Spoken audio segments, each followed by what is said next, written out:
done much drawing lately. That's all right. You've been working too, so you know. You've also been streaming, so Yes. I mean, I could be doing art streams, but I don't I know mean, what to draw. get a prompt. Draw some of your favorite moments from video games, or you playing your favorite moments in video games. Maybe draw something with like your avatar experiencing that moment. You know, Yeah, and oh my god, you just reminded me of the Starbound stuff. yeah. Uh,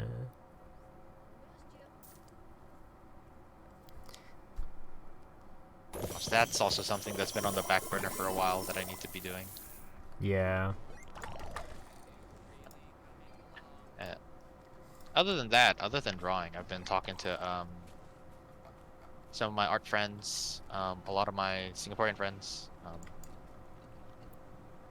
also a friend. I've committed myself to a long distance relationship. So there's that too. Okay. Someone from Singapore? Yeah, Oh, okay. indeed. And it's been nice. It's been very, very nice. Like, were you guys like in the same class and everything? Yeah. And the ironic thing is we've only sort of got to terms with it um when I was already in Hong Kong. Oh, you guys committed to it when you Yeah, left. Okay. yeah, exactly.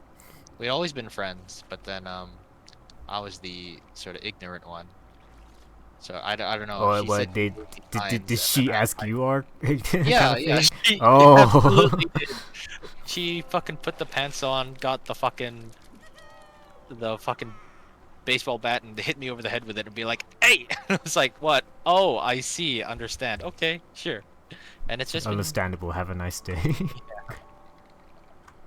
it's just been nice. It's been very, very nice. That's nice. Are they like fully Singaporean? I believe so. She is. At least as far as I'm aware. But she has a lineage going back to China. So, Oh, I see. but she's lived in Singapore her whole life. Her dad's currently in China. Also, has she never like traveled up abroad or something? She has. She has. She's actually been to quite a few places. She's been to Korea. She's been to a couple different provinces in China. She used to scuba dive a lot, which is quite cool. But Okay. then she got a bit of vertigo, so now she cannot. Big Sag. Really, vertical affects even Yeah, diving? because it messes with your ear canal, right, and your sense of balance. And when you start diving, and you've got all the, it's basically like 360, right? When you're Oh, underneath I thought there, right? vertical is like that dizzy feeling when you look down at heights. It does, but it affects you as well when you're diving, because your body is quote unquote off balance, right? Oh, And if you need to dive down, you will need to go head first down, then if you're trying to like swim around coral reefs and stuff, you may need to move around in different positions, etc., etc., and hmm. that can trigger you, make you not just feel dizzy, but more extreme cases can make you feel nauseous, you know, um, and then you don't need that, especially when you've got like a breathing apparatus, in your mouth, Oh and yeah. what's it called, like you don't want to get nervous, especially in a situation like that. You don't want to get like the mumps and stuff like that. Yeah. I don't know. Is it like a mental thing or is it like a condition? Like, No, it's a real condition. It's part of, like, vertigo is part of your a sense of imbalance in the ear canal. If I'm not mistaken, I could be wrong. I am no doctor, friend. But yeah, it's to do with, one of the big things is to do with your sense of balance. That much I know.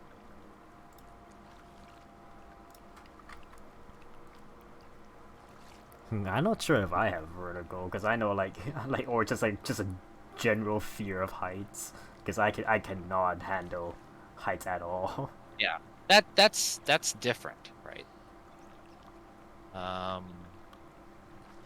That would be more, what's it called? Agoraphobia? Is that the fear of heights? Hello there. Yeah, the phobia for fear of heights. And he slaps like, hello there. The racist.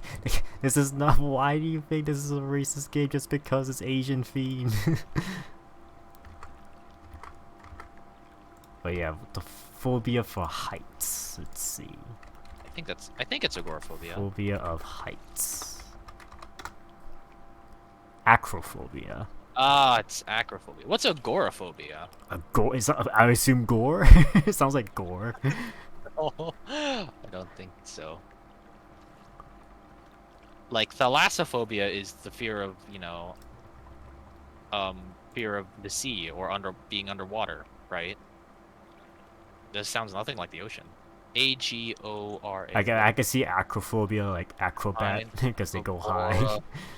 Agoraphobia is being in open or crowded places. Oh, I see. Or of leaving one's own home. Everyone is same heights, but the main character look like chicken. It's like, hey, cause I'm playing a freaking like, you want me to find other people of my character's height, and I can go to that area if you want me to. He's a tiny boy. Yeah, I like really. I don't really know what I want to do. I just wanted to just do the fish. This is now Stardew Valley to me. Because they added fishing to in the new expansion. Right, let's see. I'm gonna take the portal back to the home area.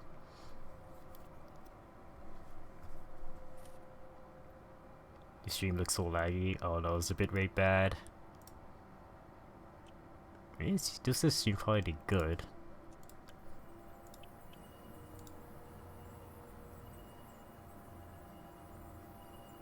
I'm checking the other screen on Twitch. Looks fine. Maybe I'll check my phone.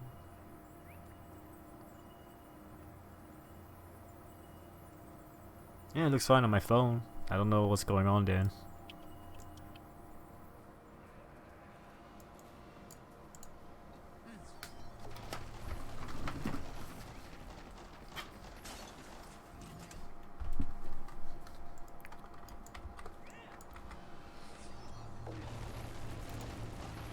But yeah, I've been like playing a lot of the expansion pack.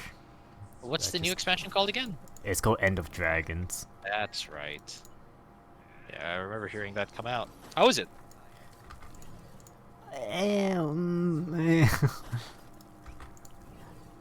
Oh. I mean, like, is it like a good or is it like a bad I think I'll lean more to the good Okay, that's something. So what, like a 6.5 out of 10?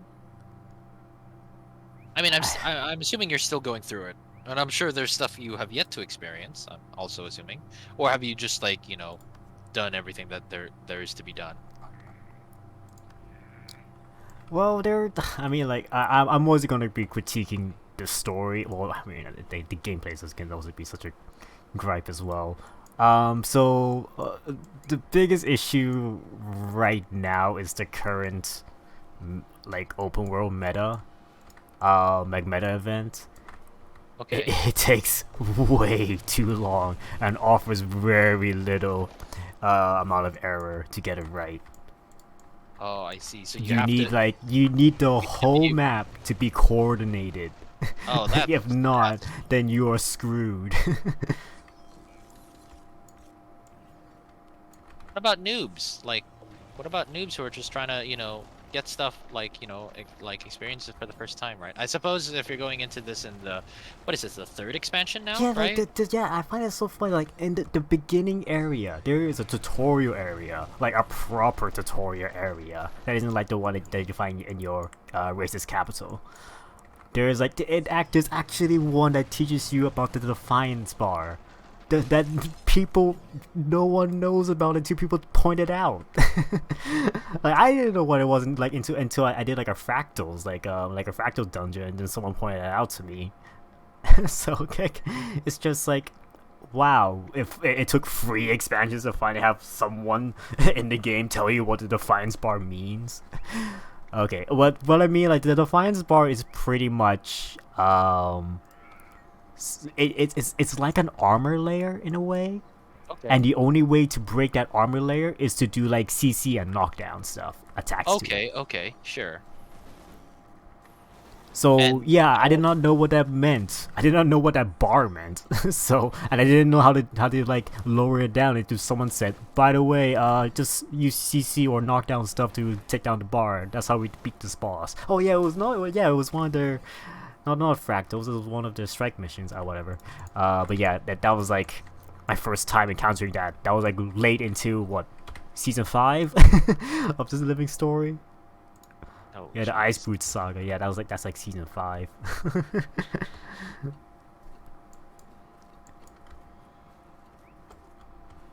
Yeah, that's supposed to be a positive, but I don't know. This this like at least it's better like in terms of difficulty, Hmm. like overall better than Heart of Force. Heart of Force was just like a really bad time. I did not finish. I only finished the story, but I did not even bother to finish the maps in Heart of Thorns because like the map design, it was before the mounts were a thing. Like going back to when you're having the mounts, it's so much better. But going back, like, but at the beginning when you only had gliding, it was such a pain to navigate around the map. It's rough. I mean, like, it's Heart of Thorns is the first expansion, right? Yes, it You would was. think people would like the sort of added challenge question mark, right? But maybe it Yeah, was. there are some people who are so sadistic, or such I masochists that they mean, enjoy the incredibly hard stuff. that's true. I won't deny. I mean, look at how many people playing Elden Ring, right? Yeah. Yeah, but this is a freaking MMORPG. Yeah, You need your casuals in there. yeah.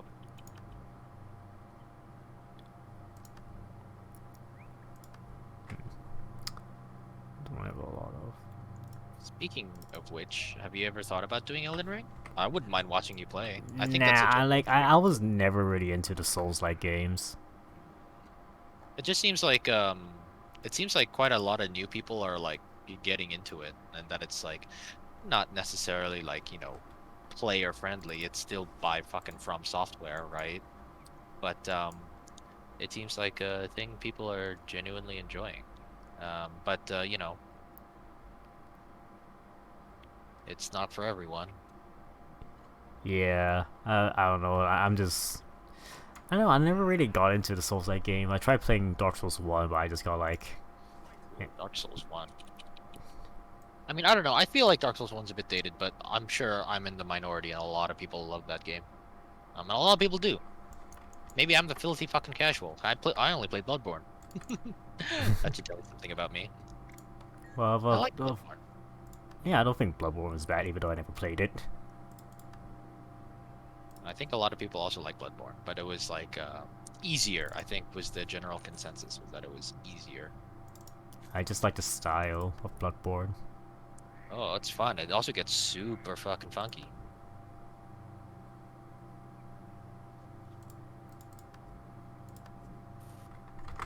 What's the thing I didn't cover again?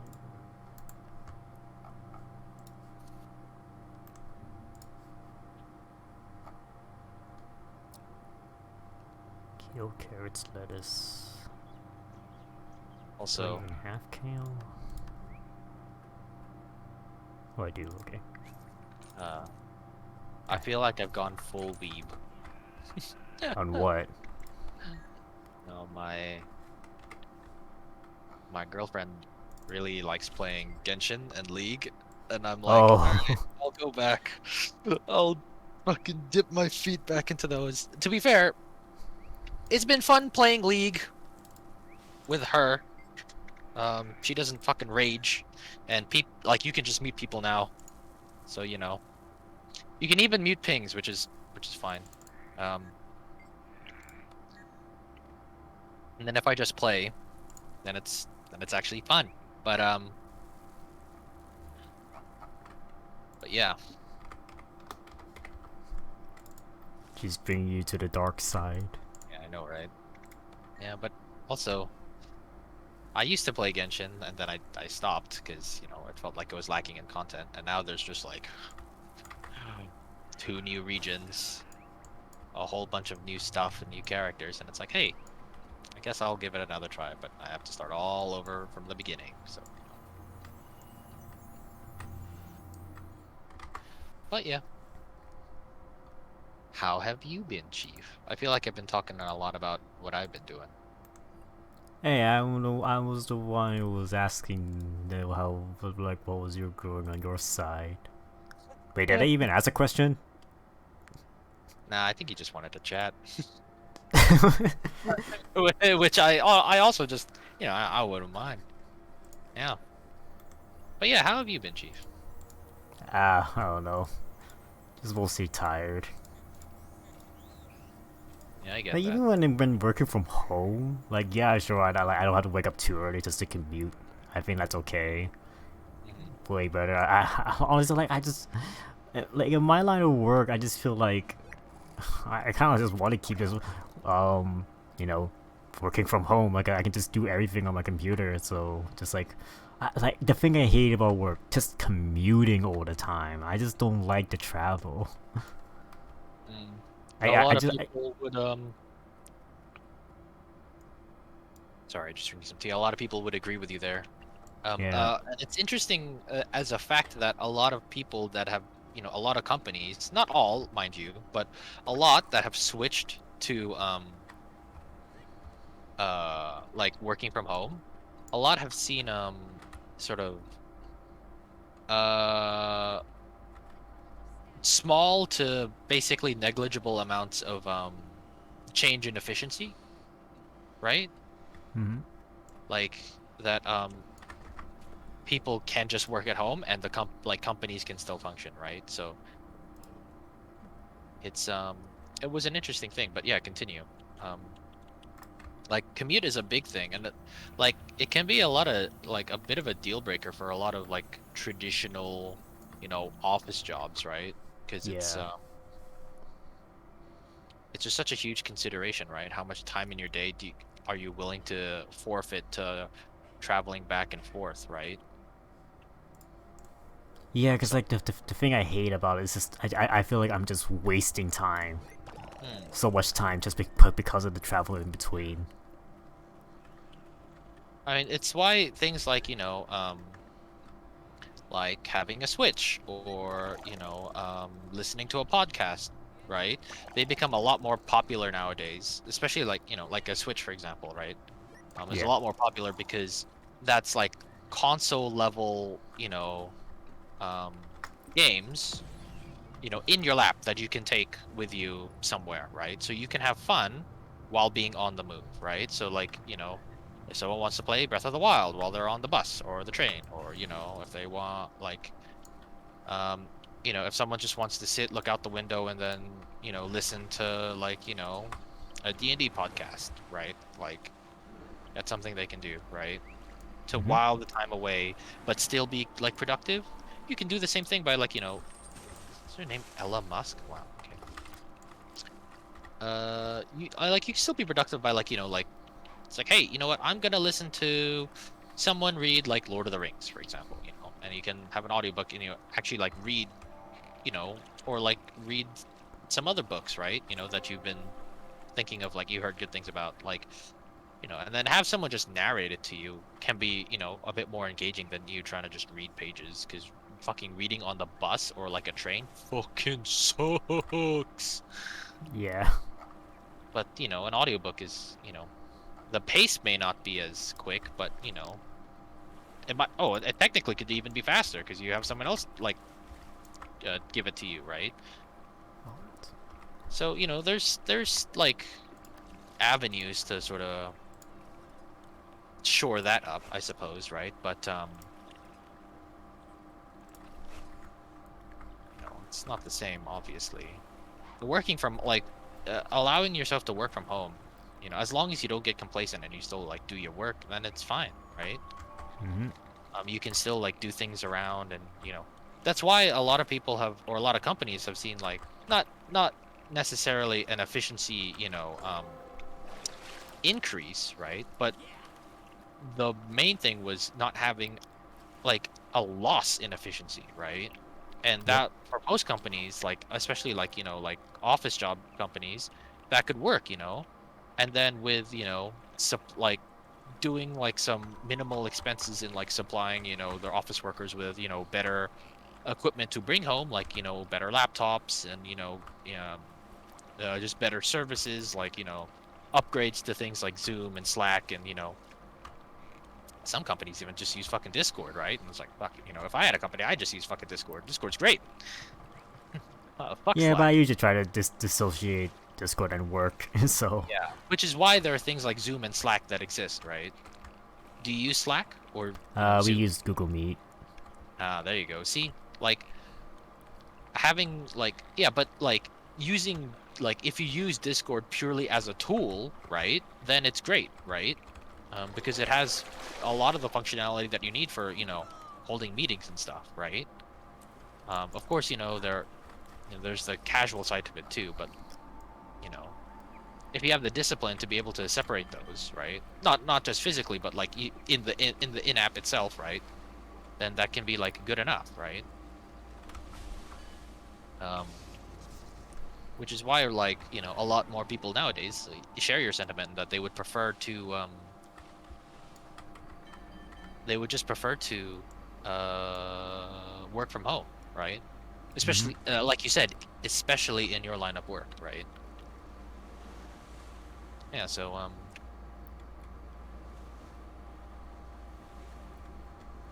I yeah, mean, like what else? the only thing where I have a problem with it, like it would be better in person, is teaching the younger kids. Oh, Cause like, okay, yeah, oh my god, it's like they don't know where things are on the screen. I'm trying to direct them what to put, what to click. Just it's so difficult sometimes. yeah. Sometimes having a bit of half and half is good as well. That's what my sister does. I think for most of the older kids, or at least the kids that can listen, right? They they do online, and then she tries her best to teach the younger kids in person because they respond better to having someone there, right? Yeah.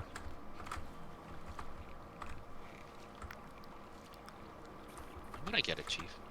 Sometimes you're just tired. Are you literally just fishing at the moment? Yes. I see. This is why I felt like I just want to do some fishing What's the because fishing I game? need to get some fish to get my turtle to be big. Get your turtle to be big? This is not some euphemism, right? What? There's a new turtle mount. Oh, It's got like a cannon on it. and he needs to be big, and so you need to fish. I see. Yeah, because we need to feed the turtle some fish to be Mhm, big. mhm. I already fed it some vegetables. Now I'm feeding it some fish. I see.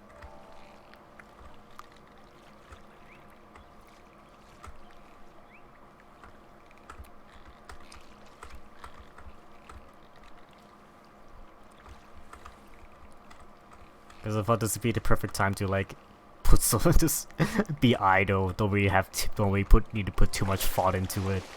Yeah, I Kind of gotcha. deal.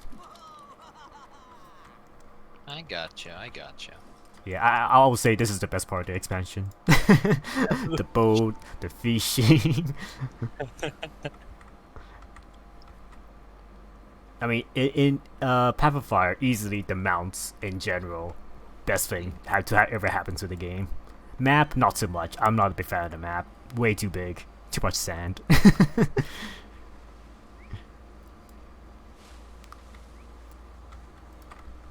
Oh, that's fishing spot. Too much sand. It's coarse and it gets everywhere. Because like what I like about the boat and the turtle you can actually have two people on the turtle. Hmm. And I think you can have a full party on this boat. I think up to four maybe, or maybe up to five. I'm not sure. Oh, my mech is freaking out. It doesn't know where to stand. Yeah, there's a new subclass for the engineer called the mechanist, and you can guess what it does.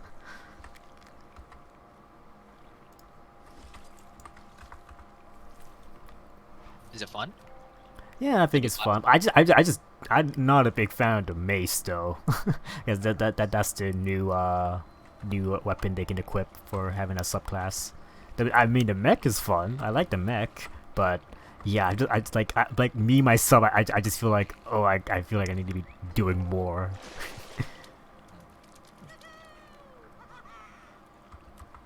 Because it just does not feel like it does enough damage compared to my other stuff. I Like got you. Hollow Smith, like by yourself, you just feel a lot stronger. Hmm. Cause I think the whole point of the mechanism is that your mech is the DPS. So, Oh, and I see. Interesting. Okay. because a lot of the stuff that you would have normally is Defiance break stuff. So, CC, stun, that kind of Mhm, stuff. mhm, mhm. So and while your mech is the one that deals the DPS, so you're the support to your mech's DPS in a way. Gotcha. Oh, there's someone else here. Oh, there goes that fishing spot. How much fish did I get so far?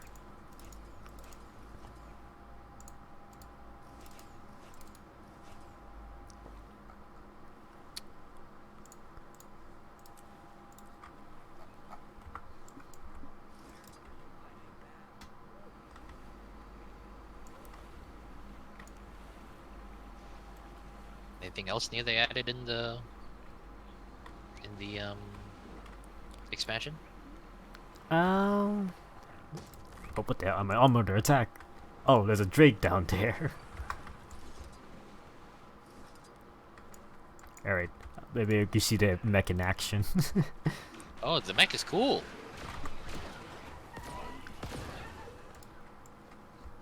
A fat lizard.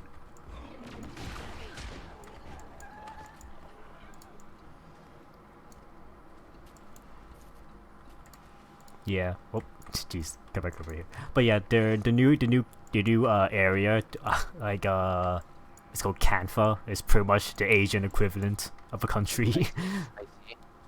So that's why we have these Jade Tech stuff. So apparently, in lore, this Jade Tech isn't just like regular Jade. It's like from what I try Magic to jade. understand, like no, like yeah, what I try to understand how the Jade works in this is that these Jades were infused with dragon magic. I assume. Okay. Like Okay. I don't take my word for it, because I always have a hard time following these kinds of logics going on. But I think that's the reason why the Canva is like technologically advanced. I think it's like Wakanda in a way. Like they found their vibranium kind Okay. of Yeah. thing. Yeah. Gotcha. Okay. Yeah. That's a fun way of putting it. I think that makes a lot of sense too. That's their vibranium.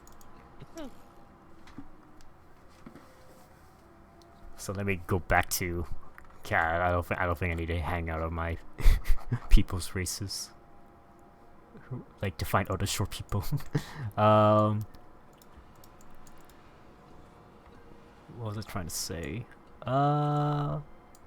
Yeah, maybe how I go to one of the cities, because like what I like about their area, like I think the set pieces are very neat. I think it's pretty cool. So let me go to uh hmm, maybe I'll go to a monastery.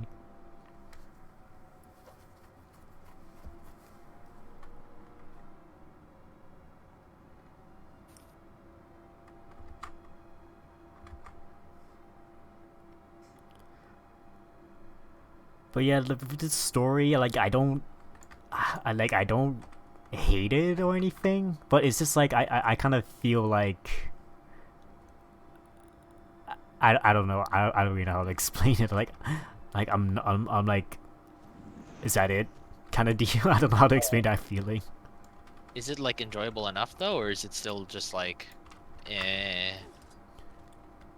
I feel like I'm more on the side of it could be better. It's I not see. bad, but it's just like I feel like there could be more to it. Like, come on, we got Tengu. The Tengu are here. We're actually like this is a country that where the Tengu are like native to, so we don't really explore more of them. Like, I don't feel like there was like enough like development. It like it's just been like, oh hey, by the way, they're also like the regular citizens of Canfa. That's it. Like they live side by side with the other humans. So, but it's just yeah, it's kind of not really fully explored. I don't think. Gotcha. Yeah, I think that's more my take on it. Not enough world building, I would say. Okay, yeah, that makes sense. I think that's a fair sentiment, especially in an MMO, right? I think Yeah. an MMO should pride itself on its ability to world build. Hmm. Well, at least, something like Guild Wars 2, the scale of Guild Wars 2, right? Guild Wars 2, what, WoW, FF14, things like Yeah, that, right? I feel like my biggest gripe with Guild Wars is that they have such interesting lore, but they never try to expand on it. They never focus on the interesting stuff. That's what I always feel like they do. It's like they deliberately like not getting to the potential, the true potential of it. Like Sub-Zero said, such wasted potential. Like that has become such a meme. Something you can just easily slap to anything.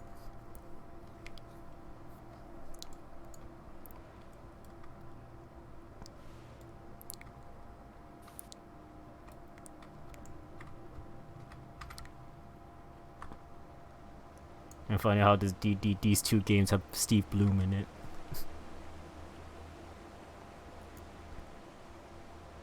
Who's Steve Bloom in Guild He's Wars? Ridlock.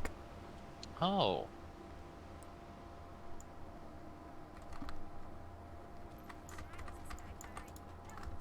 very interesting.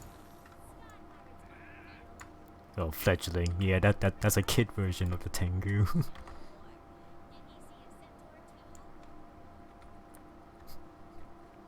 Tengu are just normally big. It's not because I'm a Asura, they're just big. Or regular sized.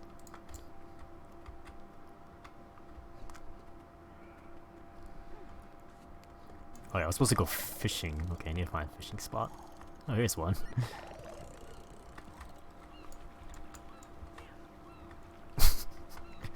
I always I have to jump to the fence to get a better view of the fishing spot.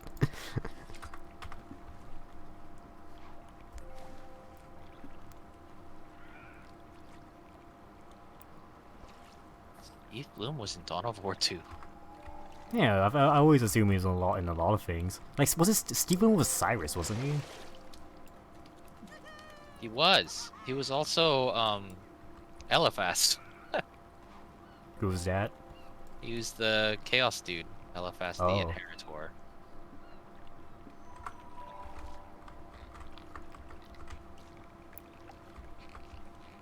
Yeah, I guess I think Guild Wars is one of the situations where like like everyone is here are voice actors kind of deal. Like if you can name a voice actor, they're likely in Guild Wars too.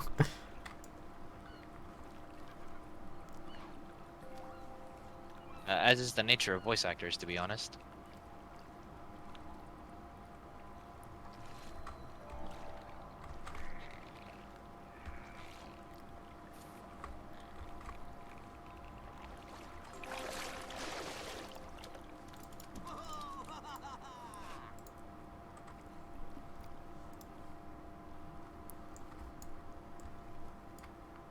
Yeah, I have to say, at least Guild Wars the with End of Dragons, it was probably the first expansion where I went, okay, I need to finish this straight away. because with the other expansions, I held off on completing them for a long time. I see. like, like for Heart of Force, I did not finish Heart of Force until Path of Fire was announced. So yeah, and then Path of Fire is like, well, I don't know, midway. Then I actually finished it. But for this time with End of Dragons, I actually went all the way and finished it from start to finish when it came out.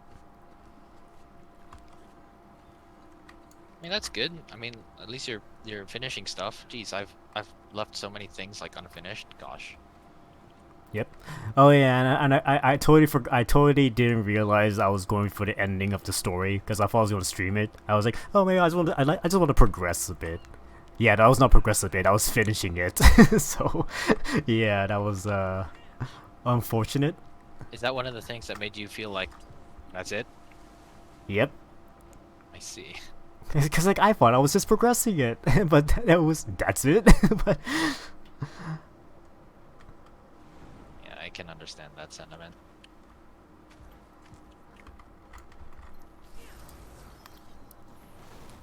because like I'm going to, because apparently they said they're still making more story content, so I was like, okay. I mean, I guess it makes sense, but what more could they be? Kind of deal. The only thing I could think of was like, I don't know, another civil war going on. Because the only conflict I can think of is like the inside kind of conflict, the civil conflict. Easy. They establish a new thread. A new thread. Yeah, because like the whole point of why it's called the End of Dragons, the expansion pack, is because well, so the role of an elder dragon is to pretty much maintain a certain element. Like they control, like they're like a god of an element, pretty much. Gotcha. Yeah. So if they die, that element someone else needs to control that element. Otherwise, some chaos, like the thing called like the void, would appear, and this void is pretty much chaos incarnate. I don't know how to. I gotcha. Just think, yeah, just like think about like just Your classic like fantasy, if shit goes bad, the big bad comes back and it's no, like, like yeah, okay. that's not, it's not really a big bad. It's just like no, it's like an element, like it like A something that force. you cannot control. Like it's just like it's pure chaos as an element. Like it would get unleashed onto the world and like pretty much end of the world kind of deal. So pretty much the roles of the dragon is to they're assigned, or just they happen to be the dragon of this something, and then they have to their role is to just be the god of that kind of deal. But because of the story that we've been progressing, we've been killing like up to 5 elder dragons. So Oh, I see. And no one's there to like take control, reassert like dominance over it, right?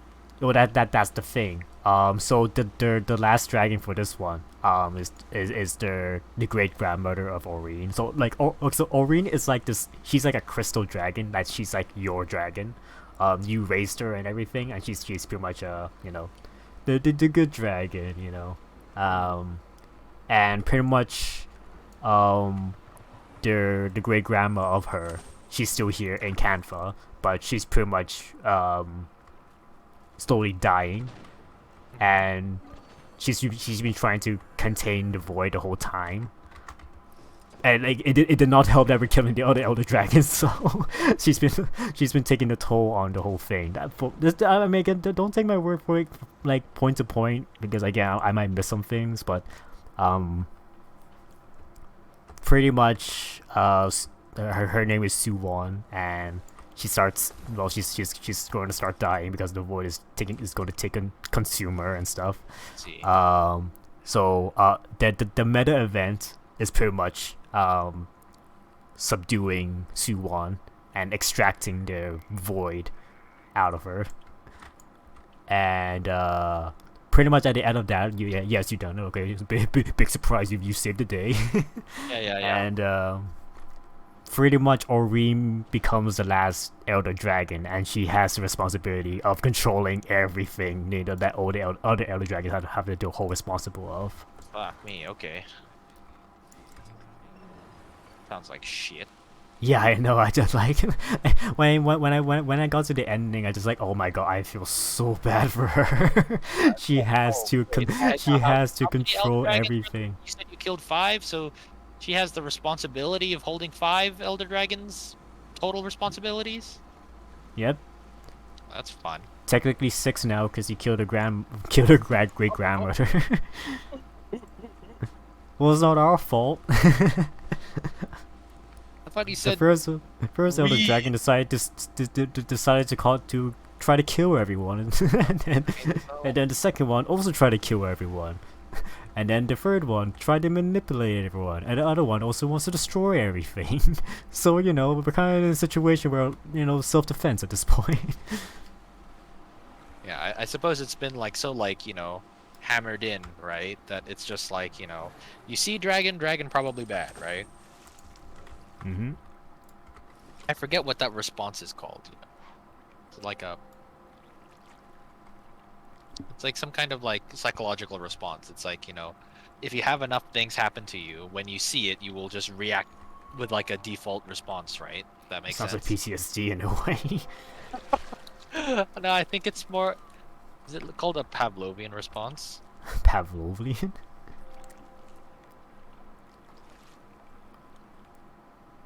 Yeah, Pavlov. Classical conditioning.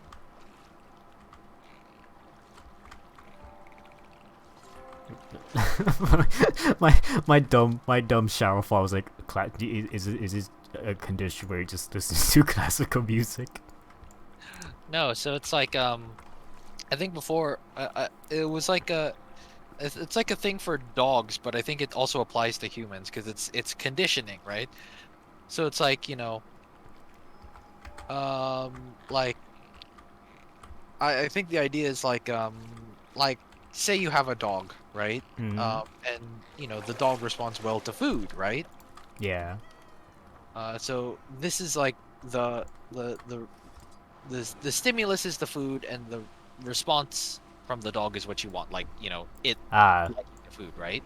And then you introduce a neutral stimulus that it doesn't care for, right? So like a whistle or a bell or something, right? Mhm. Then if you condition the dog that using the bell or whistle indicates food, the dog will hear the food or hear the bell and whistle and think, oh, it's going to be food. And then after you condition the dog, all you need to do is present it with the stimulus and like the bell or the whistle, and not present the food, and it will think, oh, it will be fed and will come to you accordingly, right? So if you want to get the dog's attention, you just whistle for it and it will come to you, and then you can do whatever, right? So it's Mhm. like seeing, after a certain point, you go through enough Elder Dragons, it's like the conditioned response is Elder Dragon bad, default response is like not necessarily aggression, but to respond with extreme caution and possible hostility, right?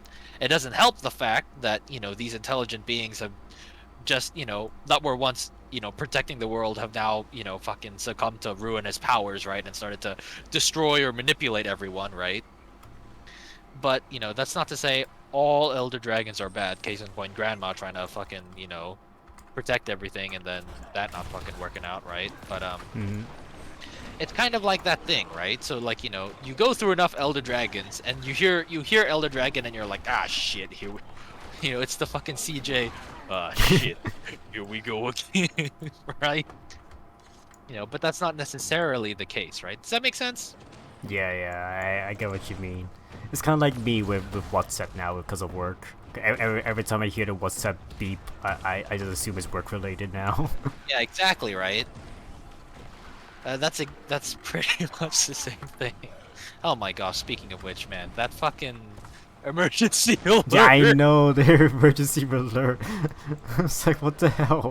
Why does it sound like a a nuke is going off? I was like, what the fuck is happening? Like, my phone wouldn't stop buzzing. My mom's phone was like, it was off silent, so it was just like blaring, right? My dad's phone was blaring, and he was in the middle of a conference call, and he was just like, what the fuck? And like, my brother's phone started blaring. Oh my gosh. And mom, my sister. So you were just home when that happened, right? Hmm. Yeah, my sister was at work, right? And so her phone, her colleagues' phones, and it happened like, at like 5-ish, right? 5, almost 6, right? So the parents and their helpers were coming to pick up the kids, right? Because she teaches, right? And so all the parents' phones, all the helpers' phones, her Oh phone, god. the counter staff, everyone's phone started blowing up, right? So she was like, "What the fuck's happening?" Yeah. I mean, I guess it's good that, that kind of system is in place, right? Like having an emergency system that works is Yeah. a good thing. But man, just to tell everyone that that two hospitals are, oh, by the way, these hospitals are COVID designated. It's like, what? Not everyone is going to these hospitals. Yeah, exactly. I mean, like they y- you've got to think that they've got must have like some good reason, and COVID is a good enough reason to present something like that, right? But still, right? There could be a bit of warning. You could at least tell the fucking 7.4 million population of Hong Kong to be like, hey, we're gonna do this thing, because let me tell you, Chief, in all my 25 years living in Hong Kong, never experienced this. Oh my goodness. I can just imagine, like, Nikolai's, like, scared the shit out of me. I can just imagine him being at work and just, like, hmm, okay. Give me a sec. I'm being summoned. Oh, One moment. okay.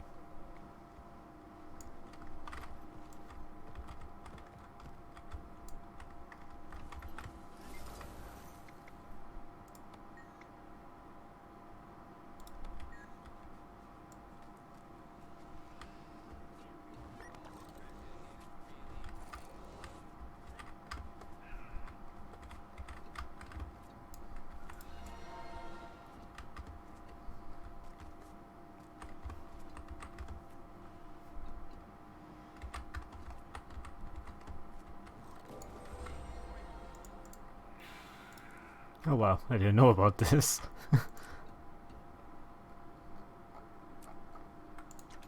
Unusual coin. Oh, it's actually a currency.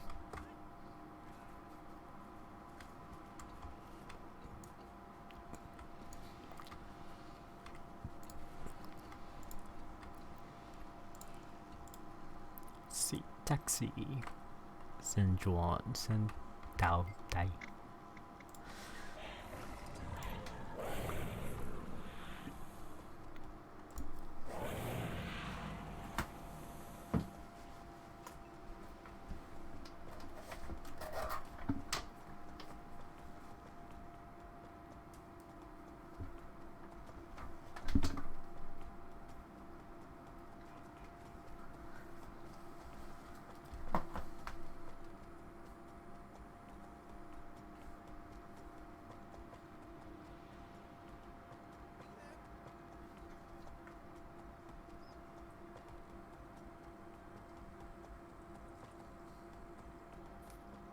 Alright, I'm back. Hello. Oh.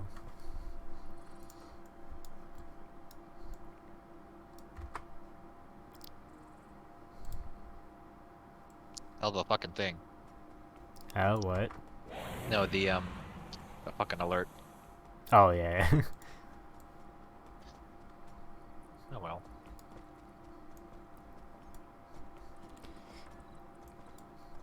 Yeah, they have taxis now in this game.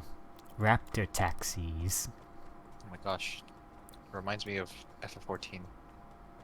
Oh, they have the chocobos. Yeah, they have chocobos. You ever thought about giving FF14 a try? I did. Oh. Oh, really? How'd you find it? Yep. I I didn't didn't even. like it. Yeah, that's fair. I just I mean, I could not handle the combat in that game. It was just not fun. yeah. Kind of feel the same. Uh, Also, some of their names are totally fucked. Yeah. What names? No, some of the character names are just fucking insane. Like I Uh, understand there's like there was this character name. There was like this admiral chick. Forgot, but she had just the weirdest fucking name. There was like 2 or 3 apostrophes, okay. and I was like, What? What?"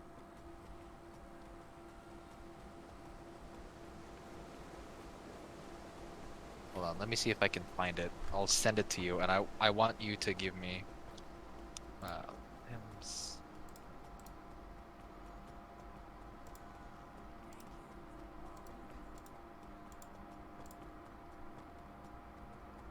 Yeah, this chick, okay? This chick. I want you to give me your best pronunciation? Fucking hell, of this chick. Go. Admiral Admiral Mayope Blowfristian.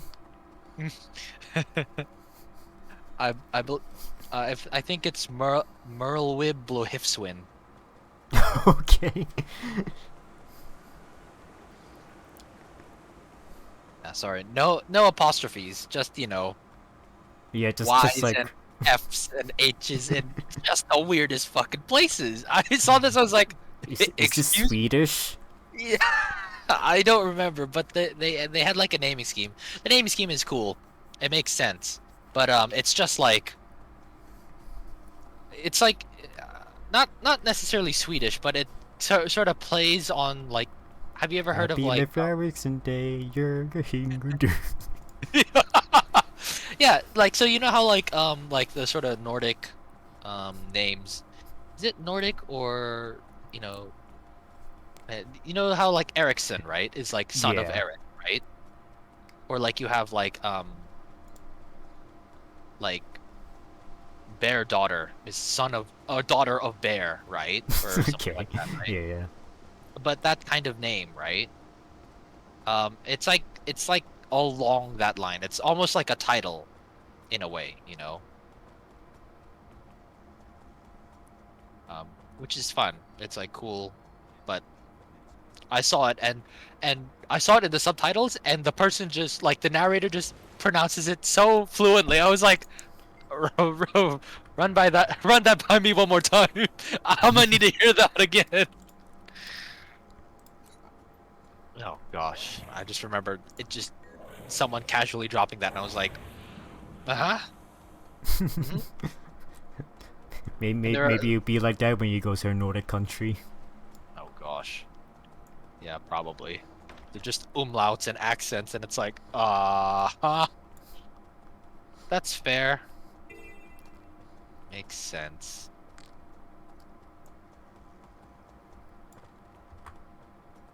Your name is your name. Can't change Yes. that. I just found it really like, okay, I see, understand, sure.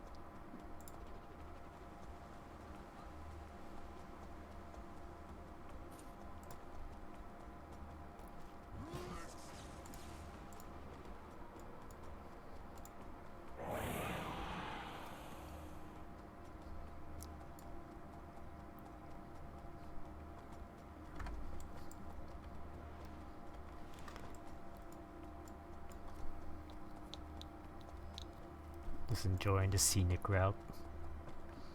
Oh, this taxi.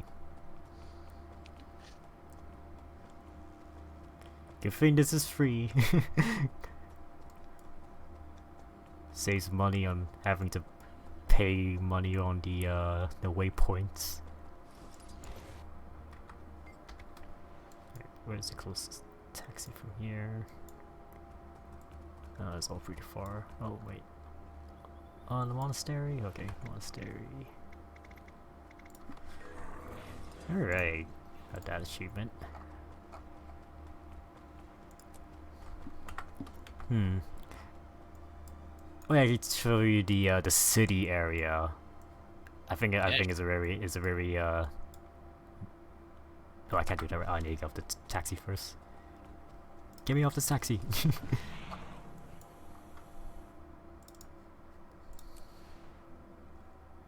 I think it's a really nice design. Like it feels like I'm looking at uh ooh, the art's really nice. Yeah, of course. I always love the art in Guild Wars. It always so bang on. All right. Oh, this is indoors. Oh, okay. What a what a pleasant way to exit the waypoint and fight some fight some enemies. Just your typical day. Oop. Hey, give me a sec. I'm being summoned again. Okay. Yeah, no worries.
Why are you here? I have a visitor. I have a doggo now on my lap in my room. Oh, okay. Okay. I caught an emperor fish. Let me just Twitch on theater mode. Theater mode is great. You are so active. Why? Why are you so excited? Very excited for the fishing. He can see the fish. He wants Choco. You want the fish, Choco? I got a new monitor. Yeah.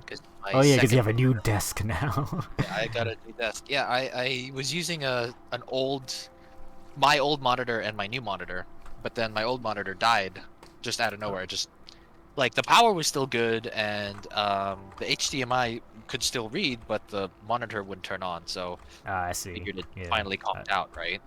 And I asked my dad, "Hey, when did we get this monitor?" And my dad's like, "A long time ago." And I'm like, "What do you mean?" And then we went through like a list.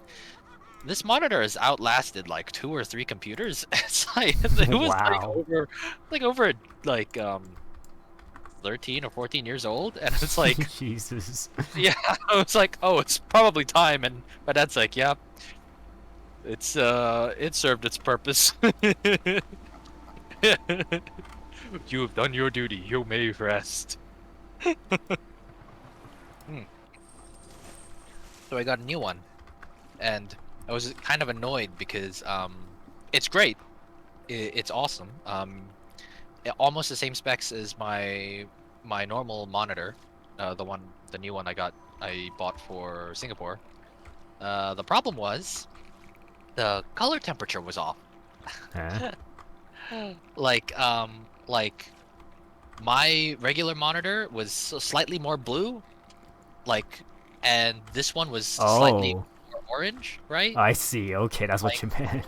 so like, when I was doing my art and I was looking at my references, I'm like, why don't they like why doesn't the color match up? And then, I dragged an image from one to another and I'm like, it's off. So I had to do a bunch of like manual changing of like RGBs to get them like as close as possible, right? But still, like reds show up better on one monitor, greens show up better on another. It's just Yeah. it's just the way they build them. So I try my best, but we only do so much, right? But yeah. Yeah, so I got a new monitor, and it's nice. I wish I could have a second monitor, but I have no space. I've been wishing that for a long time, friend. What you can do, I I mean, like an iPad is a pretty good second, right? Like it's portable. It's big. I mean, I Not do have my necessarily big. my portable monitor, but this is like I don't know. Like I have to look down on my bed to check it out. That kind of Yeah, deal. yeah. You know, you kind of just want like a tilt of the head, not like a turning of your chest or torso, right? Yes, You or know. yes, just turn my head slightly to the left. Yeah. Do you have a like a bed table, like a bedside table, or is Mm, that your desk? just my no, that's my desk. Yeah, it's just my Gotcha. desk. Because I was saying like you could like set up your laptop nearby, and like it's not like the best second monitor, but it is a second monitor of sorts. There are also some of those monitors where you can plug in your laptop to the monitor and then have it connect that way, right? Mm.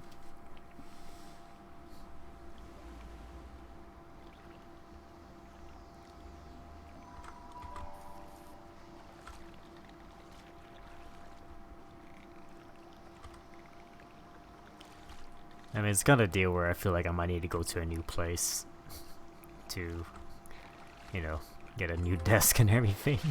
Mm. I really don't know how if I'm gonna stay in Hong Kong for too long. Where are you thinking of going? Probably just the UK because I just think it's easier to immigrate there because of the BNO stuff. Hmm.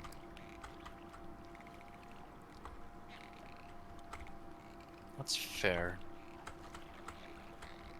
UK wouldn't be that bad, but Yeah, and the other lads are there. yeah. A part of me, like girlfriend withholding, a part of me has genuinely thought about moving to the UK or to Singapore. Singapore Yeah. is very nice. Have you ever been? Nope. It's pretty similar to Hong Kong, but everyone speaks English. Okay.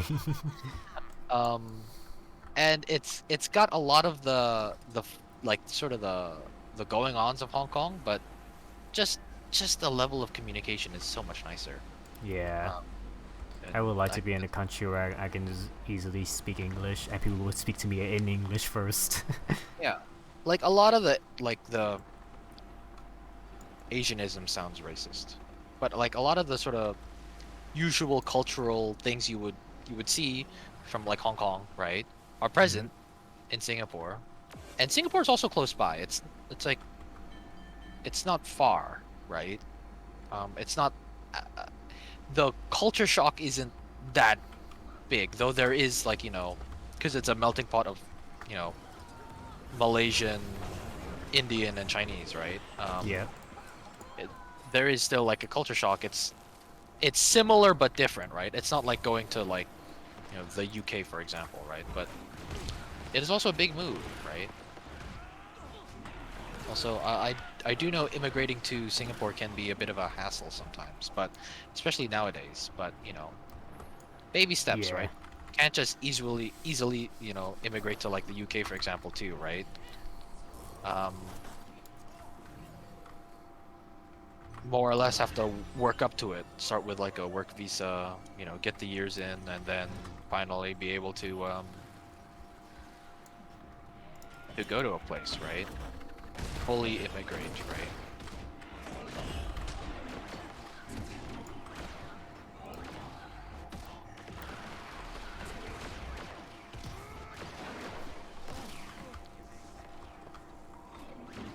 Because I know the issue would be like, finding a place and then finding a job as well. Yeah. That's why I'm always so confused on how people can just easily say, oh, why don't you just move there? you know? Yeah. Like, why not just do it for it? That kind of deal. It's like, Yeah. like I feel like they don't understand the actual steps to immigrate to a Yeah. country. Exactly. I mean, like, you know, I can still understand the sentiment though, right? Like at some point you kind of just have to fucking if you're gonna do it, you knuckle down and you do it, right? Like you just like you say you want to go, then go. You make the steps happen to be able to immigrate. Of course, there's a lot of those steps, and it's not easy, but it can be done, right? Um, And that especially something like immigration, that shit takes time, man, right? Yep. Um, yeah, I don't know how. Actually, I do know. Pretty sure. Actually, I don't know. I haven't asked them personally. Have you asked like Ryan or Michael or Aaron how? I know they have like I don't know about. I don't know fully. I think they might have UK passports. They have UK parents, Yeah, so you know. I asked Jin about it, but it's because he's on a student visa. He's using his student visa, so Exactly, right? So one of the first steps to immigration is probably getting a visa of some sort, right? mhm. Whether you start, you start with a student visa and then you work your way up to a work visa, right? Yep. That could that could be a thing, right? Because like, from a student visa, right? You can, um, if you talk with the government a bit more, you can like after your student visa is up, just stay in the country for a bit, right? You go to like a work like a not a work visa, like a tourist visa, and then from there, if you can find a job, convince them to help you get like a work visa, right? Yeah. And then from there, you might be able to actually, pull off the whole immigration thing, right? But even then, with a work visa, you'll need to stay in that country for a few years, make it stable, right? Mhm. So that's another thing, right? And then again, those are a lot of steps, which is why, going all the way to the UK, could be a challenge, right? Could be a challenge, right? Which is why Singapore is an option. Yeah. What is this immigration process like to Singapore? I'm sure it's a lot of the same deal, right? But Singapore is a place that is closer. I don't know like how well UK still holds current ties with Hong Kong. Singapore's I think a bit more okay because it's still in like Southeast Asia, right? There are frequent travelers from both places, right? Mhm. Now, I don't know the specifics. I do know that being a citizen and a permanent resident is different. But if you become a permanent resident in Singapore or a citizen, I can't remember. I haven't. It's been a thought that's crossed my mind, but I haven't fully read up on details or claim to be an expert, right? But I do know. I think if you want to get Singapore citizenship, you have to revoke all other citizenships. Yeah. You can't hold like a dual citizenship. I see. Um, but I don't know if that also counts for a permanent resident, because you can be a permanent resident but not have to be a citizen. Also, Singapore is one of those countries that has national service, right? Kind of like South Korea. Okay. But I think as a first generation like immigrant, I don't think you have to go through it. If I'm not mistaken. If you become like a Singapore citizen, you know, and you haven't gone through national service, if you weren't born in Singapore, then I don't think you have to do it. But your kids, for example, your sons, they'll definitely have to do it. Oh, okay. But if it's like you have a son in Singapore, right? Then they are obligated to do national service, right? But that's more of a them problem, not a you problem. Yeah, no, my problem. And when your son goes, Dad, what did you have to do in national service? You can go, I didn't have to do national service, son, but you do. Because I'm not Singaporean. Yeah, that's a bit of a shit way to look at it, with like a smug smile on your face. But because I know it's something that, you know, realistically neither of us would want to do, right? To Yes. partake in national service, right? Um, and I do believe that that is um, the case. That if you are a first generation, that you don't, if you're first generation immigrant, you don't have to do national service. You are not required to do. Um, and Singapore is fine. Just get them into Call of Duty and to say, oh, it's like Call of Duty, but in real life. Yeah, except you know it's less more shooty and more boot camp, which sucks. I hope you like the training levels.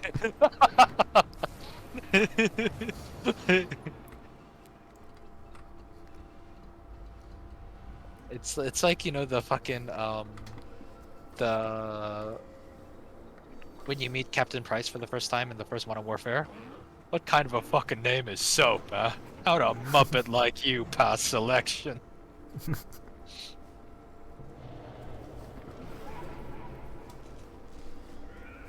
Oh man, I need to stretch.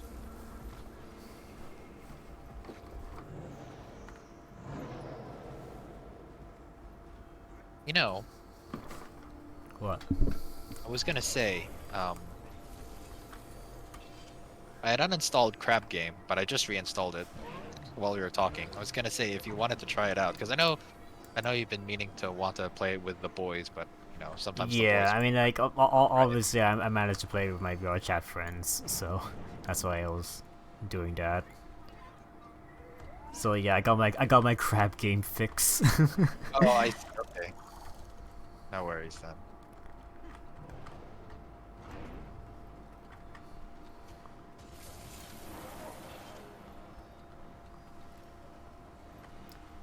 I've never done this map's meta, so I don't know what to expect. Hopefully it's not so bad. Yeah, hopefully. I mean, I don't see people complaining on Reddit, so I assume this is not a bad one. Yeah, right.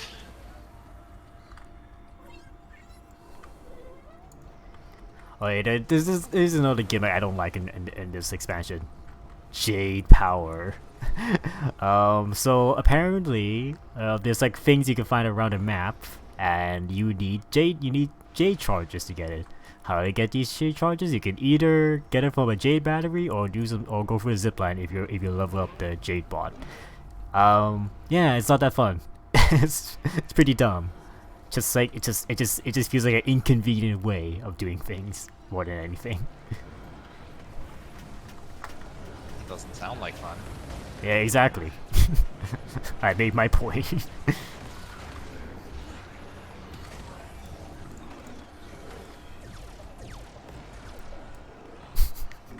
Look at all this green energy. Yeah, so this is an example. This is like a jade power plant. So that's why everything is so green.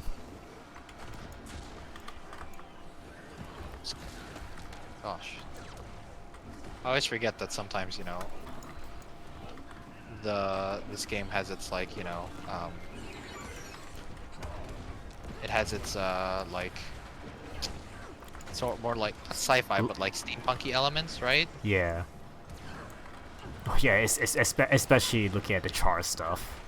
Yeah. But I kind of just like this looks super sci-fi. I don't know if it's the greens and the blues, but Yeah. I mean, maybe I think that's what I like about it. Like, it's sci-fi, but somehow keeps it grounded to its lore. You know. mm-hmm. That's why that's the reason why I love the Suratech because like they managed to make all this technological stuff like, but still somehow keep it fantasy related. Mm.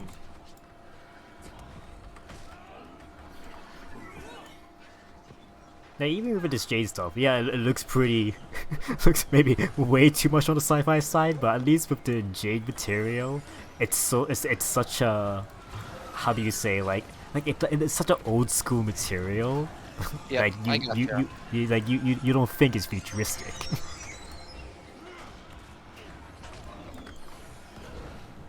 One second, one second. Yep.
Yo, I'm back. Hello. Hello. Just heard my dog just like whining. Oh, Turns okay. out my mom decided to give him a shower. I was like, oh. He's just sitting on the toilet bowl with the lid down, and then just the hair dryer was on him. He was just looking so miserable. Does it not like baths? No, I don't, not a particular fan of baths.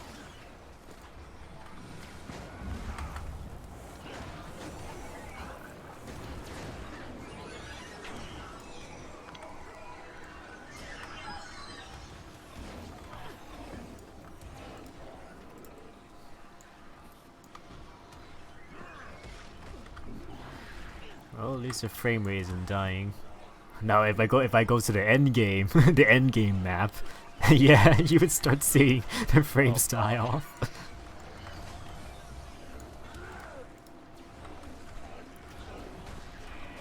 God, should I even try to attempt that to stream? Do you want to guess how long it took me to do that meta on my first try?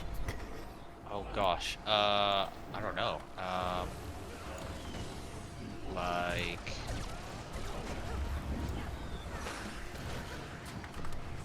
45 minutes? An hour? 2 hours. 2 hours for a map? Jeez. I mean, I would say like less than 2 hours, but like pretty much like 2 hours. Fucking hell. Like I think it's like 1 hour of prep time, and then the hour rest of of it prep? is the boss fight. Excuse me, an hour of prep? What are you prepping for, my guy? For the boss fight. Because apparently you need to give, like, if you want the run to go well, you need to complete these these preparation events that pretty much boost everything, you know? Oh my goodness gracious. So the more, like, so in the beginning, there is like a preparation bar. And the more events that you do during the prep time, the more you fill it up. And if you want to have a successful run, you're gonna need to have that maxed out. Oh, hey Kobo, I didn't see you in chat. So like to me. Yeah. Yes, into the old wolves. But yeah, it I do not like. I like at least I actually got lucky and got a commander who actually coordinated everyone, and we actually did it on the first try. So lucky I stumbled upon that. But the most annoying thing is, there is an achievement that you can get if you've done the meta, if you finish the meta before doing the final mission. I did not do that, so I missed that achievement. Oh wow. Then there's no way you can get that now, right? I mean, you can always replay the story or go on an alt and play this for the story again. Oh, good. But it's just like, oh, by the way, that's actually the full ending. If you done the meta before doing the final mission, that's actually the full ending you're gonna get. Because Aurene will pretty much say, "Oh, I missed her. I wish I spent more time with Suwon before she died." It's like, and then turns out, oh, she actually gets more time with her when you do the meta. It's like, god damn it, I really screwed it up for her. Oh fuck.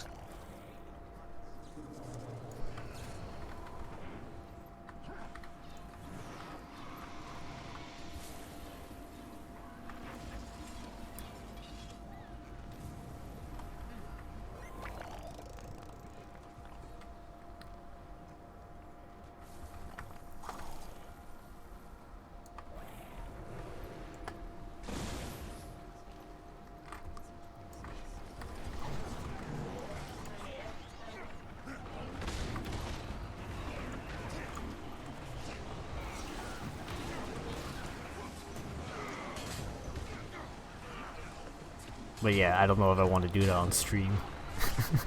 Unless I got like around 2 hours to spare.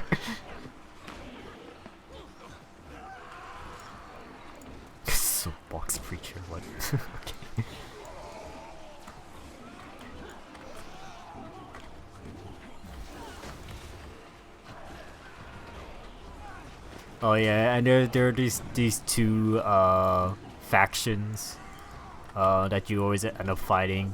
You got the purists and you got the Jade Brotherhood. It's pretty much religion versus science kind of deal. Yeah, I gotcha. So yeah, right now there's some purists here. We're just killing them. So yeah, they're pretty much extremists. You know, that kind of deal.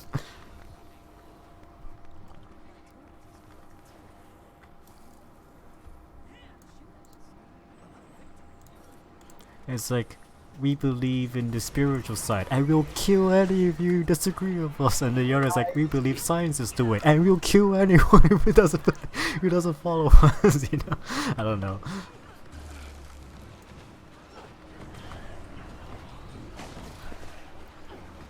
How to do bad faction 101. Yeah.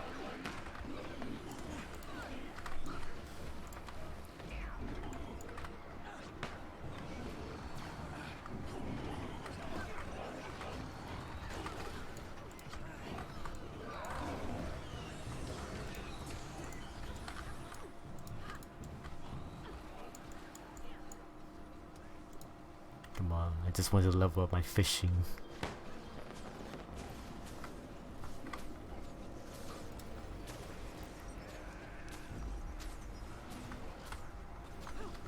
Sad. There's no perk called a masturbator.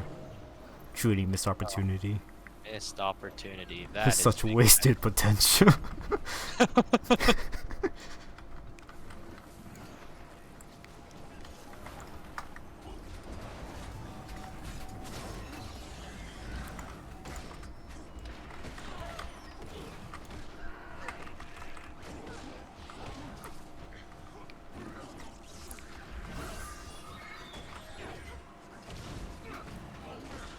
I'm still surprised I'm still playing this game. I don't know.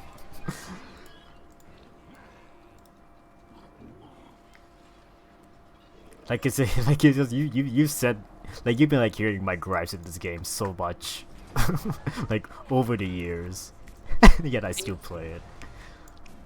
You know, at a certain point, right? It's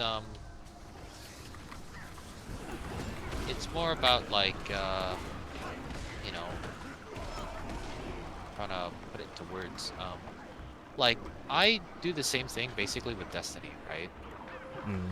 I complain about it a lot, but I still like kind of like the game. It's just very greedy, but it is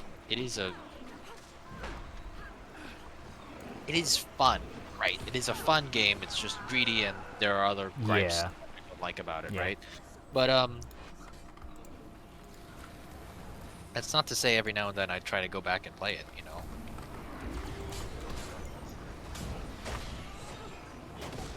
For me, with Destiny, the reason why I stopped playing it is just me going, it's the same thing, again. Yeah. Yeah, like The the big thing with Destiny, right, is that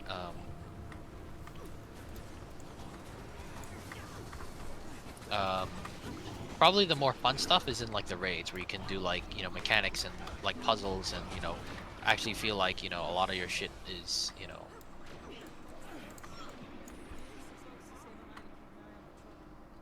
making a fun. difference, I guess.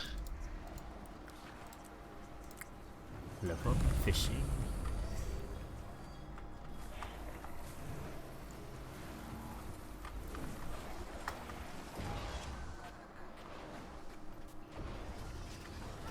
And it's also like all if you enjoy it, right, then, you know, that's another thing. I feel like for me with Guild Wars, it's just me, like when I start playing other MMORPGs, there's just like some things like Guild Wars just does so much better. You know, I just can't help it. Like what every what every other MMORPG I play, they never nail down their feeling of playing it, the gameplay, the movement. I think movement is such an important thing in an MMORPG because I hate feeling stiff as a board when I try to walk around, you know, traversing the open world, right? That's what I always feel in every other MMORPGs. I just don't know why why having this stiff walk cycle, like just running, just feels so like limiting. I just never enjoyed that. That's why I always like go back to Guild Wars 2 because they nail it. So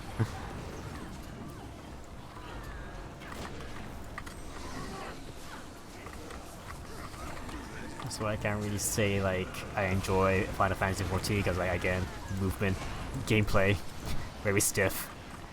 But and I guess the closest thing I feel like currently my second place for combat or and like movement would be ISO. But Okay. yeah, it just feels some things where it just feels like jank. Yeah, I got you. Like if it had exactly like a Skyrim kind of mechanic, like it feels like I'm playing Skyrim but just MMO, then yeah, I would like it more. But most of the time, I just feel like I don't feel like I'm like my attacks feel impactful, you know. It just feels like I'm just wildly swinging and then seeing numbers go up.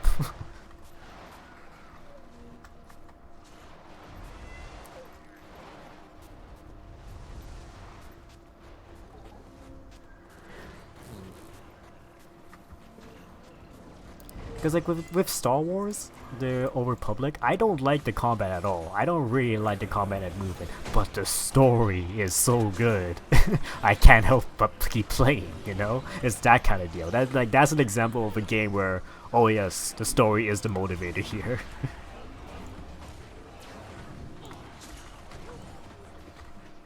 Well, it is written by BioWare. Yep.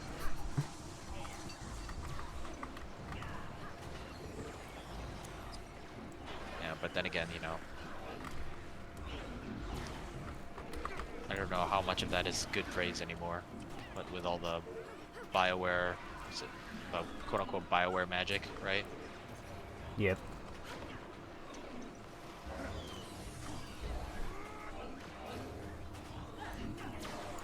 I mean, Anthem, and then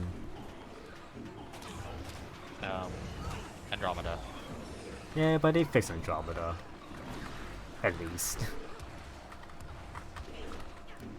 Like in the end, it's still it's still it doesn't look bad. Like it looks like a next gen game. Just unfortunately, the story is still kind of what. There's so many moments where it made me go, what are you talking about? That kind of deal. It's like this is not how a human talks. kind of dialogue. Yeah, yeah.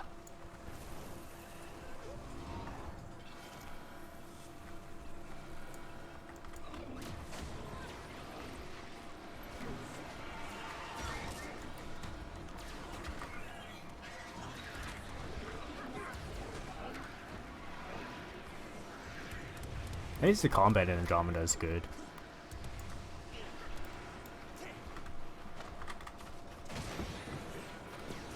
So I've heard.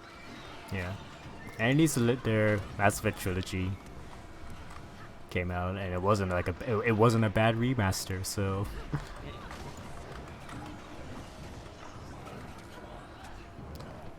so yeah, I think I can only really say the only like major flop was Anthem, but I think that was mostly the higher ups' fault because they had no idea what to do with that game. Quite literally. Yeah. I think like Just as a, I'll- just an I'll- example of just how bad direction and producing can go.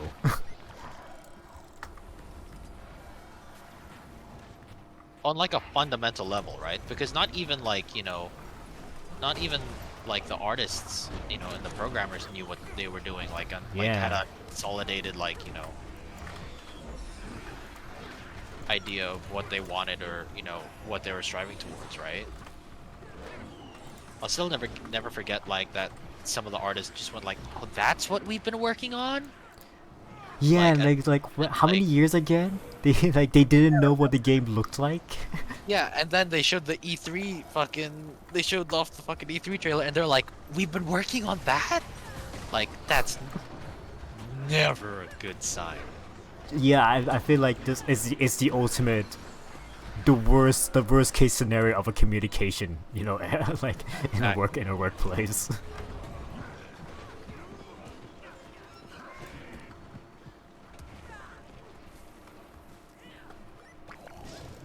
I just don't know. I just can't understand how this happened. You and me both, Chief. I mean, well, there's the What Happened episode. Do you know the What Happened series by Matt McMuscles? No, I don't actually. Oh, he's a YouTuber that pretty much goes over the nightmare development hell of certain games. So the series is called What Happened, and not just games but also movies and stuff. So, I see. but pretty much the premise is him talking about like and talking it's pretty much like a video essay on like how bad these things were, like how bad the behind the scenes were in these situations, and explains like this like it's pretty much explain the reason why it happened, why was it such a disaster and such.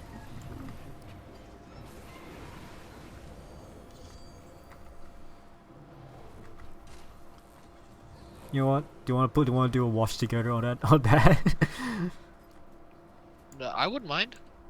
Yeah, I can have it. I can have it in the background. I mean, I guess I already watched it, so I don't need to watch it. I can just listen to it. Watch together. And good thing I'm playing a game that again that doesn't take too much of my attention.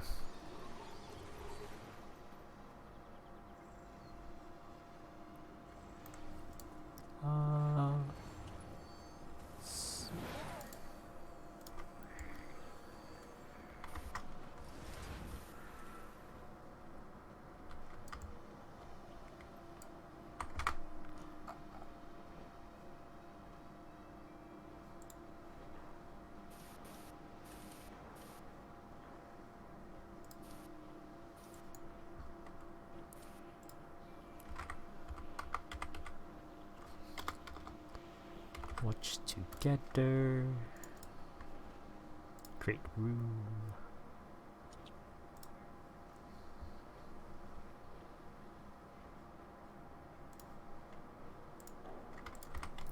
Oh no.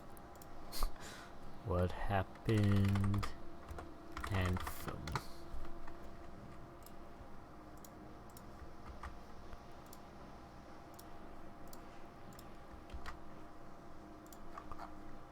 Alright, let me share the room. You just need to link to the room, right? Oh, here it is. I found it. Okay.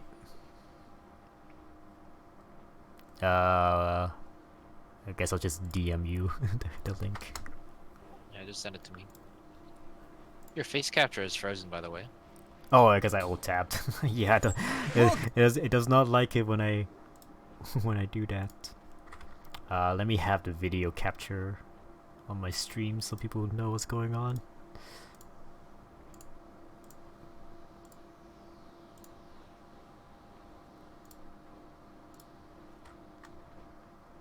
Oh shit, hold on, I'm being called. Yeah, no worries. You can play the video when you get back. I'll put it down here next to my head. Give me a sec.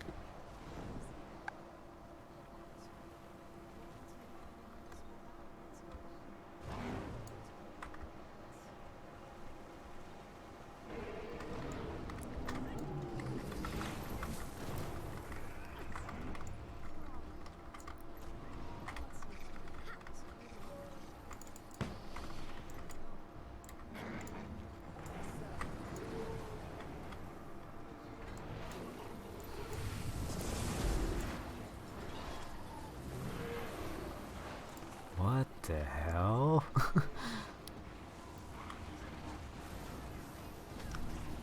Why would you design something like this?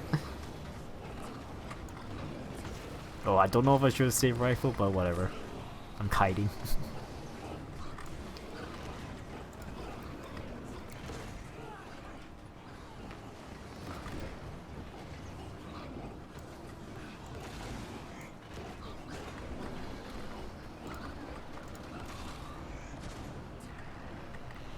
Focus on CC.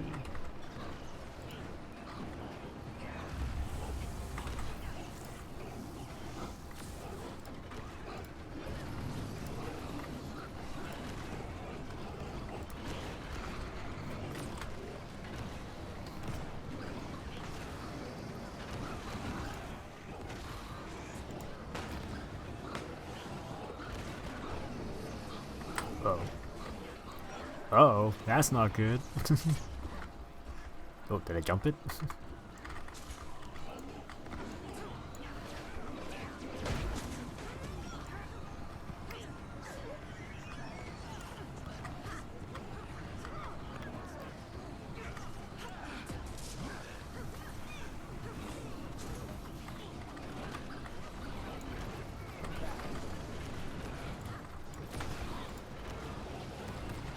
Heck? Are you here? Yeah. Hello. It's Okay. not playing though. Oh, I paused it. So Oh. like you hit play. I'm busy with this boss fight. I've been hitting play though. What the heck? Is it not working? Oh, there we go. It just restarted for some reason. Welcome back to another depressing episode of What Happened, the show where we dissect and discuss things like Anthem. Yes, it should come as no surprise, but EA and BioWare's latest title is also the latest in a string of big-budget AAA games that have had rocky development cycles, rockier launches, I and died. the rockiest of post-launches. Oh, I forgot to put However, down the a dark clouds waypoint for down BioWare here. and Electronic Arts didn't just start and end with Anthem. No, that was a storm front that rolled in pretty much precisely when both entities first Dude, you're met. gonna kill me To here tell for the whatever. story of Anthem, you have to start where all the trouble began, and that's the moment BioWare signed on the dotted line and became part of the EA family. But wait, you're owned by one of the biggest, most profitable video game publishers in the world. A job security, tons of money and resources. There's no downside here. Just ask this programmer. He'll tell you that being part of the EA family is great. Still don't believe me? Well, let's ask these other plucky and thriving developers.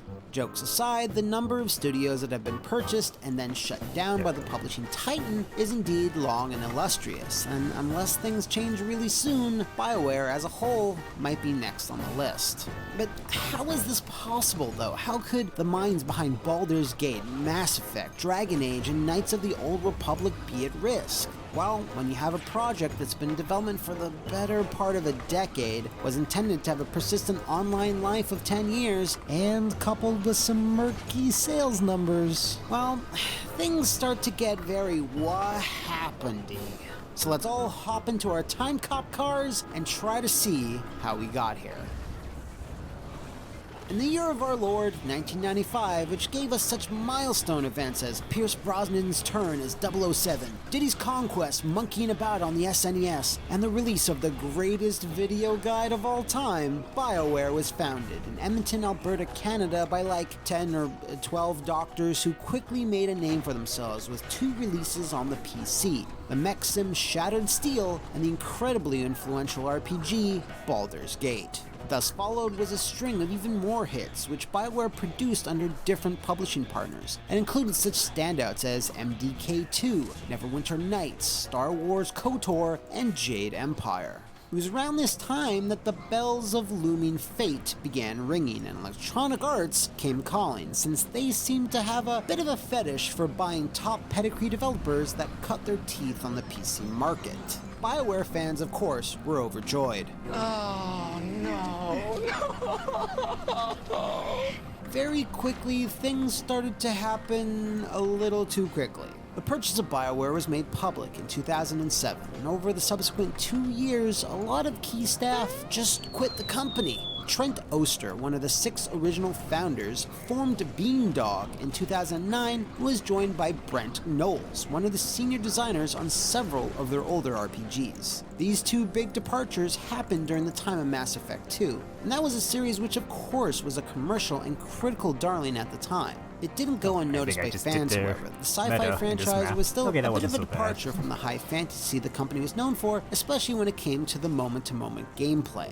Regardless, the idea of an entire trilogy that would take into account players' choices was awfully ambitious and exciting. Speaking of which, it was also around this time that perhaps the ambition and corporate structure of EA started rubbing off on the Canadian developer a bit too much. The company started multiplying seemingly overnight. BioWare Montreal, BioWare Austin, BioWare San Francisco, BioWare Sacramento, BioWare Mythic, and BioWare Victory were all either built from the ground up or companies renamed to better fit BioWare Mania.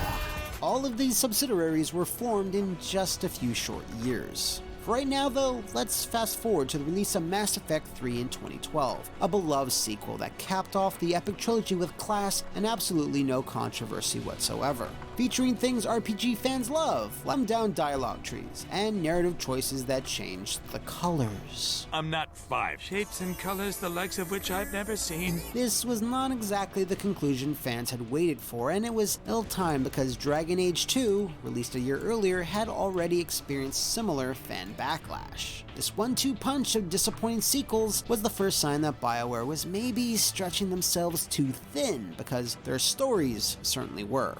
Behind the scenes, however, things were just as tumultuous within the company itself. Just a few months after the release of Commander Shepard's glorious send-off, two more old guards of the developer, Greg Zeschuk and Ray Musaika, announced they were quitting the studio they had founded. The exponential explosion of growth for BioWare, paired with both doctors' promotions to vice presidents within EA, might have been maybe too much pressure or not enough creative control in the games they were making. Whatever it was, they both announced their retirements from the game industry in September of 2012. It was also around this time, according to current BioWare producers, that an idea began gestating within the company.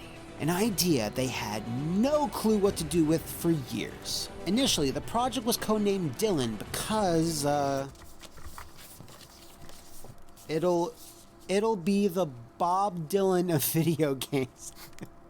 One that would be referenced for years to come, which is an actual quote from 2014, often attributed to one Casey Hudson, one of the senior writers at BioWare that had penned the Mass Effect trilogy. Casey would then quit the company Bob that Dylan from same Bad year. Manager from Funhouse. It's pretty clear by now that BioWare employees weren't enjoying their jobs for various reasons, and the dumbing down of a lot of their games and the style in which they made them was safe to assume pressure from EA or BioWare's new MO, which was to make their games more accessible and mainstream. Stop that.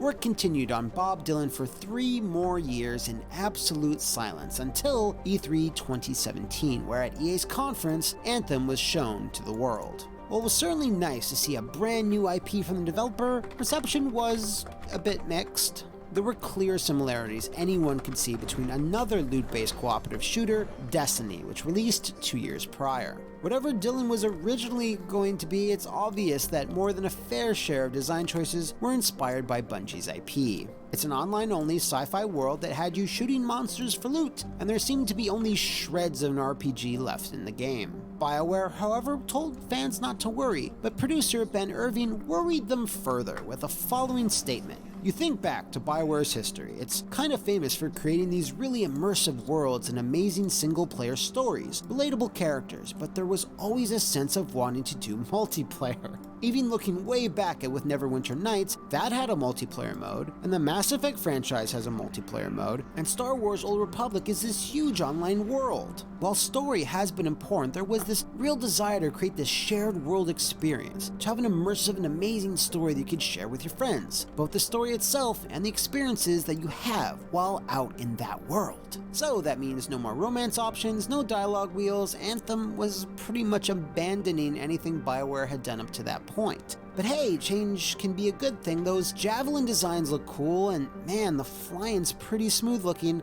Okay, let's just see how this goes. BioWare boss Aaron Flynn quits the company shortly after Anthem's debut. Unbelievable. You're right. So yeah, following the E3 reveal, and don't forget the disastrous launch of Mass Effect Andromeda, the general manager of BioWare Edmonton left, only to be replaced by Casey Hudson again. What is going on? So apparently Aaron wanted out and Casey wanted back in, so the timing worked to their advantage, I guess? Casey had spent the better part of 3 years at Microsoft farting around with holograms and decided he wanted to finish up Anthem in the end, the game he had abandoned. Now, this is not our first rodeo here at What Happened. You guys have seen enough to know that hirings and firings like this... And they spell disaster for you as sacrifice! Regardless, with the newly reappointed Casey Hudson, EA announced that Anthem would see release in 2018, and they maintained they would support the game with various events and DLC for a good long while, and were confident it would enjoy a 10-year life. No, it won't. You know what game also enjoyed a 10-year life? Not Destiny. It seems that the announced sequels to your games that aren't even out yet strategy from a generation ago slowly morphed into the announce your games will have a 10-year lifelong strategy, with both of them being really stupid. I know. Should make this a challenge, huh? Now it's time for our new segment, Let's Left BioWare. Well, July 2017 saw Mike Laidlaw, creative director for all 3 Dragon Ages, saying adios, followed by one Drew Karpashai, the lead writer on KOTOR, Jade Empire, and Mass Effect 1 and 2 in March of 2018. Oof. Now, speaking of 2018, EA announced that Anthem would not make a 2018 date and would instead ship the year after. While this seems really not very good at all, EA Damage Control was, quick to act. Regardless of how it's being portrayed, we're not looking at this as a delay. We've chosen not to launch Anthem in the 4th quarter. This date is chosen by portfolio balance, not product readiness, and we're really excited by the way the new Battlefield is shaping up. So it probably doesn't make too much sense to launch Anthem right by it. As a new IP, we should give Anthem its own launch window. And you know what, gross EA man, that does make sense, and hell, such a delay plus the 5 years the game has already spent in development will make for an easy, issue-free launch, I'm sure. So let's sum up. Casey Hudson is now leading the fractured development of a game he hadn't seen for 3 years. It needed to be always online, have seamless co-op, tons of weapon and loot balancing, and needed a public demo, a VIP demo, ready for early 2019 to boot. Just like another big budget AAA release, this demo also had no shortage of the troubles. If you pre-ordered Anthem, you would get access to this VIP demo, which would run for 3 days. Well, some people got access to it, while others didn't. There were 3 main problems with this thing. The sheer amount of players trying to access it caused issues that BioWare head of live services, Chad Robertson, assured were not due to underprepared servers, but couldn't state what did cause these issues. Okay. Second, were that some specific accounts were being auto-blocked because of the way the game was flagging things, and then the infinite loading issue. The latter would prove to be the toughest nut to crack, and BioWare admitted there was a chance they wouldn't be able to fix it before the 3-day period was over. Anthem was scheduled to fully launch in less than a month. They said they could handle it, and the price was right. Then there was the chart. This baffling graphic detailing when and how people could play the game was okayed by a metric shitload of marketing people, and everyone must have thought it was a good idea. It's a good move to try and explain things to your audience if shit is getting complicated, but when your release chart looks like a periodic table of the goddamn elements, maybe you kind of overcomplicated things from the start. Finally, there was the game itself. You and a squad of friends chose your class and kill monsters to get loot, and then you use said loot and weapons to kill more monsters for more loot. Rinse and repeat. While there certainly is a story in Anthem, it was clear to any longtime fan of the company this was a far cry from the RPGs they were known for. In fact, this couldn't be any farer cry from it. So enthusiasm wasn't exactly at an all-time high leading into the February 22nd launch of the game, and things didn't get much better post-launch. The PS4 version would crash PS4s, online stability was tenuous at best, and that infinite loading bug from the demo, well, it was fixed. Just now it was the near infinite loading bug. It's not exactly clear why the game is such a technical mess. Maybe because BioWare bit off way more than they can chew with the game's online structure. Maybe it was the constantly revolving door of game directors, or maybe it was because so many senior designers and programmers kept oozing out of the company's back door, or more likely it was all of those things. Now, while hindsight is 2020 and you want to sell your game during interviews, let's check back with Chad Robertson once more with a quote shortly before the launch, cause, it's hilarious. We always want more time. The beautiful thing with Anthem, though, is the fact that we're a live services game. time is infinite. We're always bringing more content, new missions, new stories into the fold later on. So one of those challenges for us was, how much content do we actually ship on disc at launch? Do we have the time to do all the things that we want to do? Because quality is always king, right? One thing with Anthem is quality over quantity, absolutely. Do we have enough quantity? We believe so, but the quality is definitely what we shine on. Oh man, that didn't age well. Now, far be it from me to tell a company how to run itself, but if your product is in a state where you have to issue patch after patch to try to salvage the product, now's probably a bad time to target the players of your game for perceived slights. Only 2 weeks into Anthem's launch, and people began reporting their accounts were being banned for simply playing the game as intended. I'm sure most people are aware that the employees that ban players or hacking a game are not exactly the same ones who fix bugs, but it still comes off as very tone deaf and a pretty bad look for their PR department in general, especially when your PR department is probably on fire right now. Well, the real humans won't burn quite so fast in there. Why? And at the end of the day, yes, players that use exploits and hacks or are toxic to others should be addressed, but maybe you should tackle that when your game isn't in tatters. Just a thought.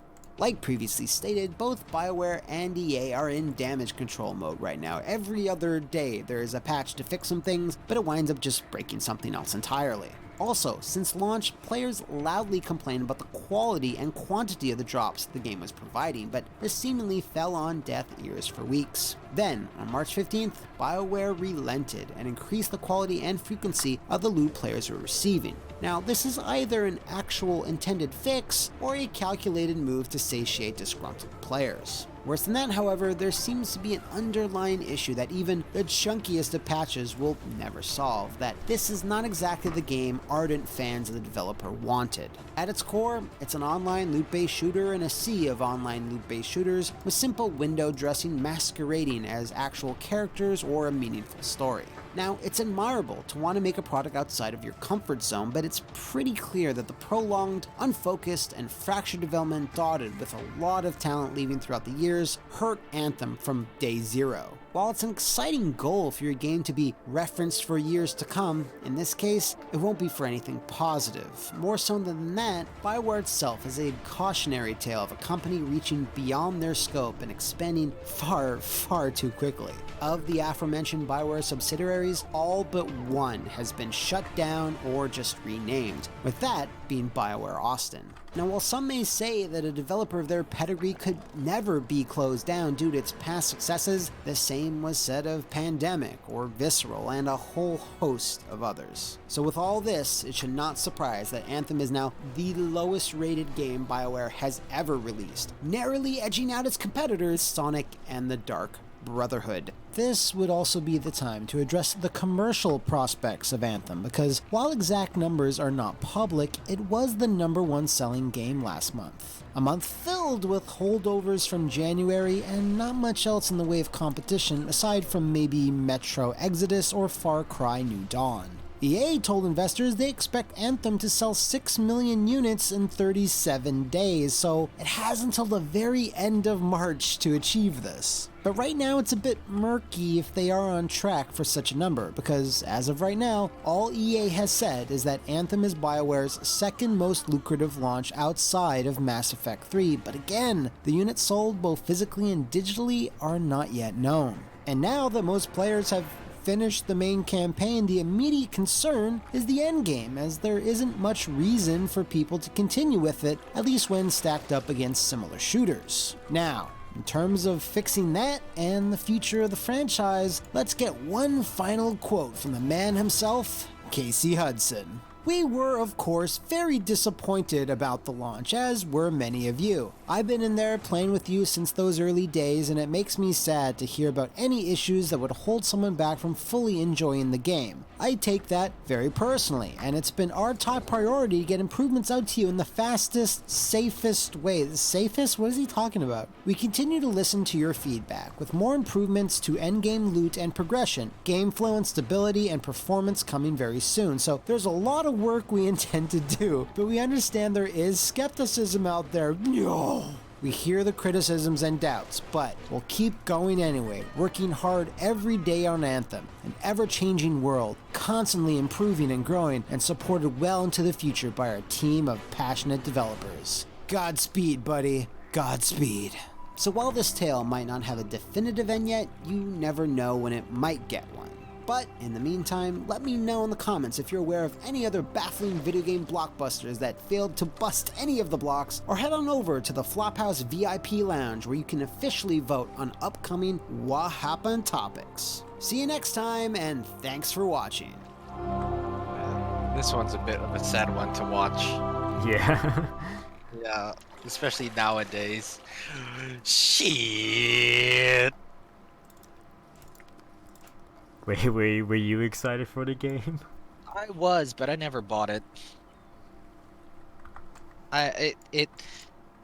Look, the visual sold me, okay? That E3 demo was cool, okay?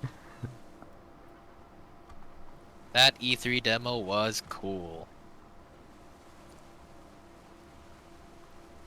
Yeah. Damn. But yeah, he's done like many episodes on all this kind of stuff. I was thinking of like, I wonder what like, you know, like a retrospective on a game like that would be like, you know?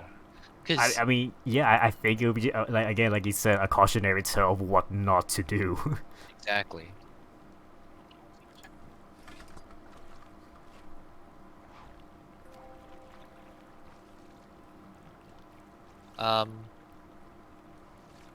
Yeah, absolutely. Sorry, my brother just came in.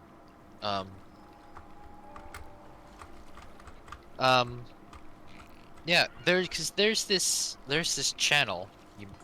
I feel like you know it, but I'm not sure.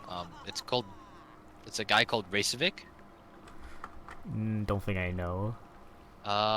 He does these sort of review. I forget what they're called. Racevic.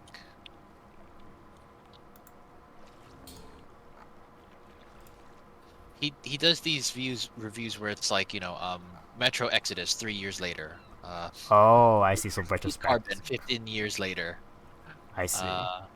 It's like his years later series. Mass Effect Andromeda 1 year later. That was ages ago. Okay. Yeah.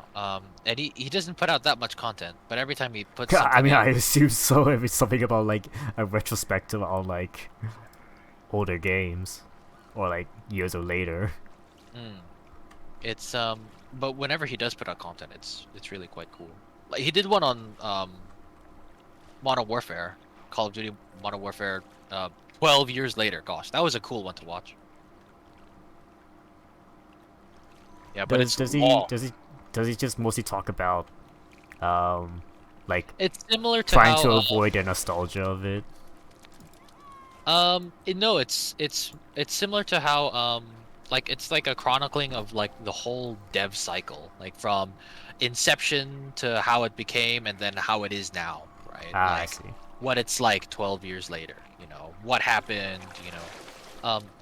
Well, one I think that's a cool one to watch is definitely the Modern Warfare one. You've played the original I've Modern only Warfare, played right? 2. Oh, interesting. Okay, super interesting. Yeah, I think when Modern Warfare 1 came out, I don't think like I think I knew about it, but I just never like had the opportunities to play it. Yeah,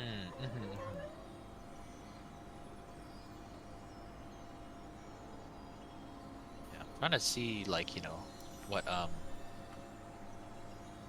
Because Did you I ever think play- Modern... you ever What? play Need for Speed? Which one? Most Wanted? Did I? I don't think so. I'm just trying to see any of like the years laters that he's done that you may have. Well, what's the name of the channel again? Can you spell it? Yeah, sure. I'll just link you the channel. The thing is, with a lot of his videos, right? The years later videos, they're like anywhere from 30 minutes to an hour long or Oh more. Jesus, they're like movies. Yeah, But they're really good. Like I watched them in parts, and they're really interesting to see. Um, Why is there Angry Joe on how Activision uses their audience? yeah, I'm not sure. Where was that video? Oh, Activision uses its audience. Oh, there it is. Yeah, I see it. I'm not sure. The orange box 10 years later. Yeah, there's a lot of good ones. And he does like this real deep dive into like development history and stuff. I see. Oh, he did the Mass Effect trilogy. Like when he was doing it for Modern Warfare, he even found like diff like several different alpha and beta demos of Call of Duty Modern Warfare. Wow. And there was like a bunch of cut content and levels, obviously, right? But you could see how they took some of that and changed it for the final product of the game, and I was like big, like, mind-blowing stuff. But it was cool as like a retrospective, right? Mhm. Yeah, his retrospective videos are quite cool.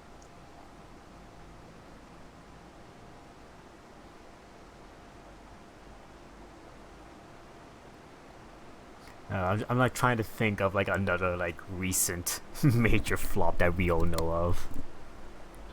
I mean, obviously there's Fallout 76. Yeah, exactly. Geez, but that was before Anthem, right? Like, like Cyberpunk 2077 as a initial flop, right? I think pretty sure that's up there, right? Sure, I would say that yeah, as like an initial flop. But I I mean, think it still I think sold well, and I like on my end, it wasn't yeah, that bad. Like, hmm. I mean, like, yeah, but it wasn't what, it could have been, or yeah, at the very I feel like it was the hype that ended up killing it. yeah.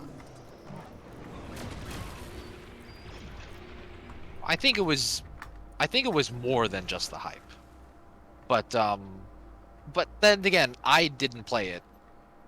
I've seen people play it though, and from what I've seen, it looked good, but also felt like it had a lot of rough edges. Yeah. I mean, Um, it really, but I don't know if like if watching people play does it justice. that's also true. Yeah, but Um, like, because again, like when I watch people, it's like it's like me watching people play Elden Ring, right? yeah, Not everyone is gonna do the same thing. You know, of there's course, too many exactly. split paths that not everyone's gonna have the same experience that I'm gonna have. Yeah, So therefore, I don't think you're gonna experience this game just by watching. You know. that is true and a very fair point. But it's still an indicator to people who don't want to commit to purchasing the game, right? Yeah, of course. Yeah. Especially for something that's sold at like a triple A price, right? It may not be your experience, but it is an experience, right? Hmm.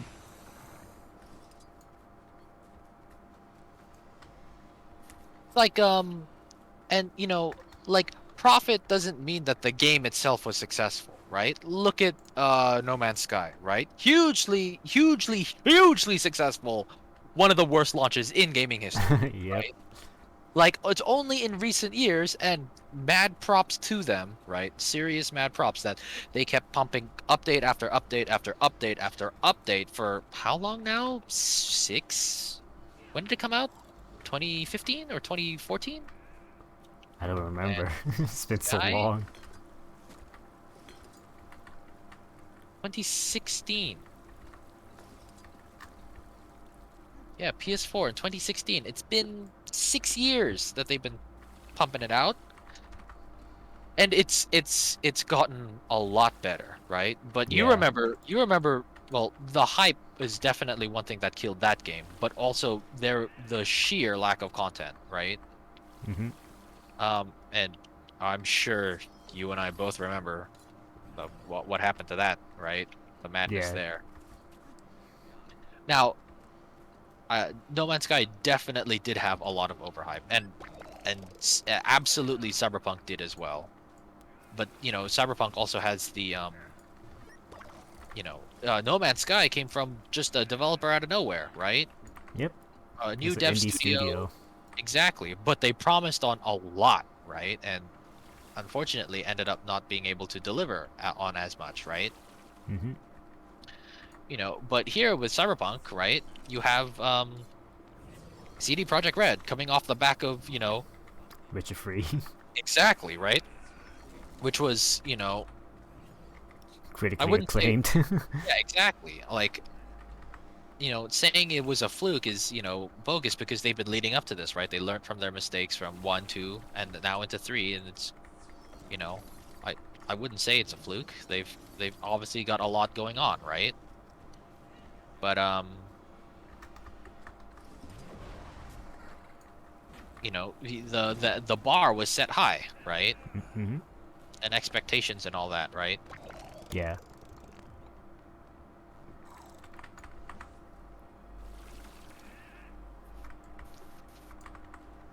Just trying to think of what other like flops there are in recent times. The biggest one that comes to mind is Cyberpunk 2077, as a especially initial release. Oh, right? GTA remaster. Oh, fuck me, yeah. Jeez, that's like probably one of the most recent ones, right? Yep. More recent.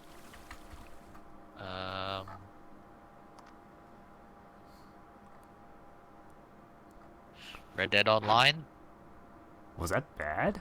or Red Dead 2. Yeah, the bugs for that were insanity. It was like unplayable. The Red Dead 2 single player was fine for the most part, but there were some real funky bugs, and Red Dead 2 online was like a joke. Okay. I think it's still technically a joke because I don't think it's gotten like any significant content updates in a long time. Yeah, but that was still like a ways ago.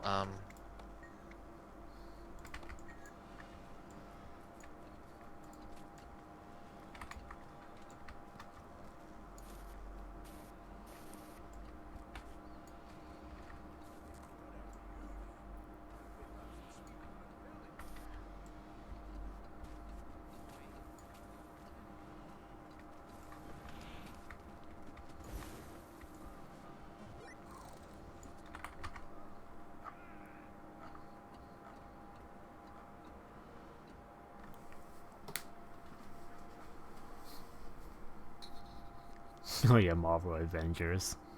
Yeah, that's one. That's another one.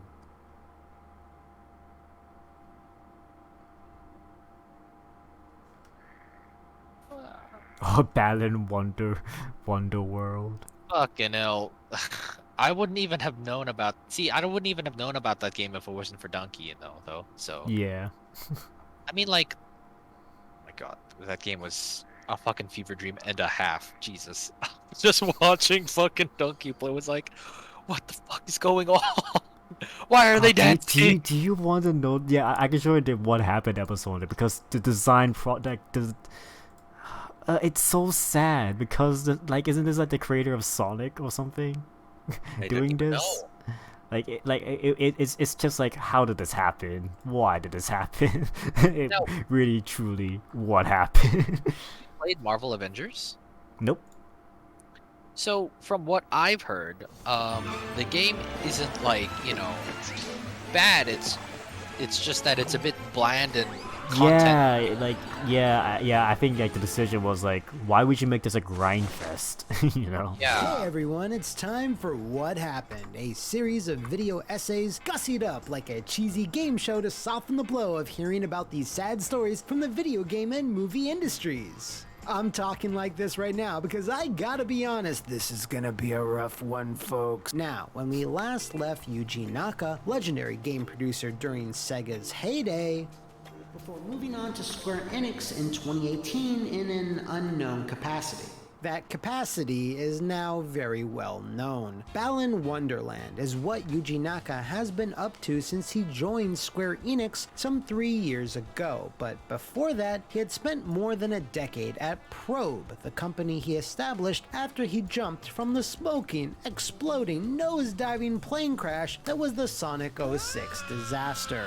Probe produced more humble, experimental titles like Let's Tap, Ivy the Kiwi, and Rodeo the Sky Soldier. It's been like 30 seconds since we started the episode, and I've already mentioned another game I'm gonna have to talk about at another time. Anyway, Probe was a small company, and while their games certainly had some charm, they nevertheless weren't really big money spinners, which is triply so with Sky Soldier.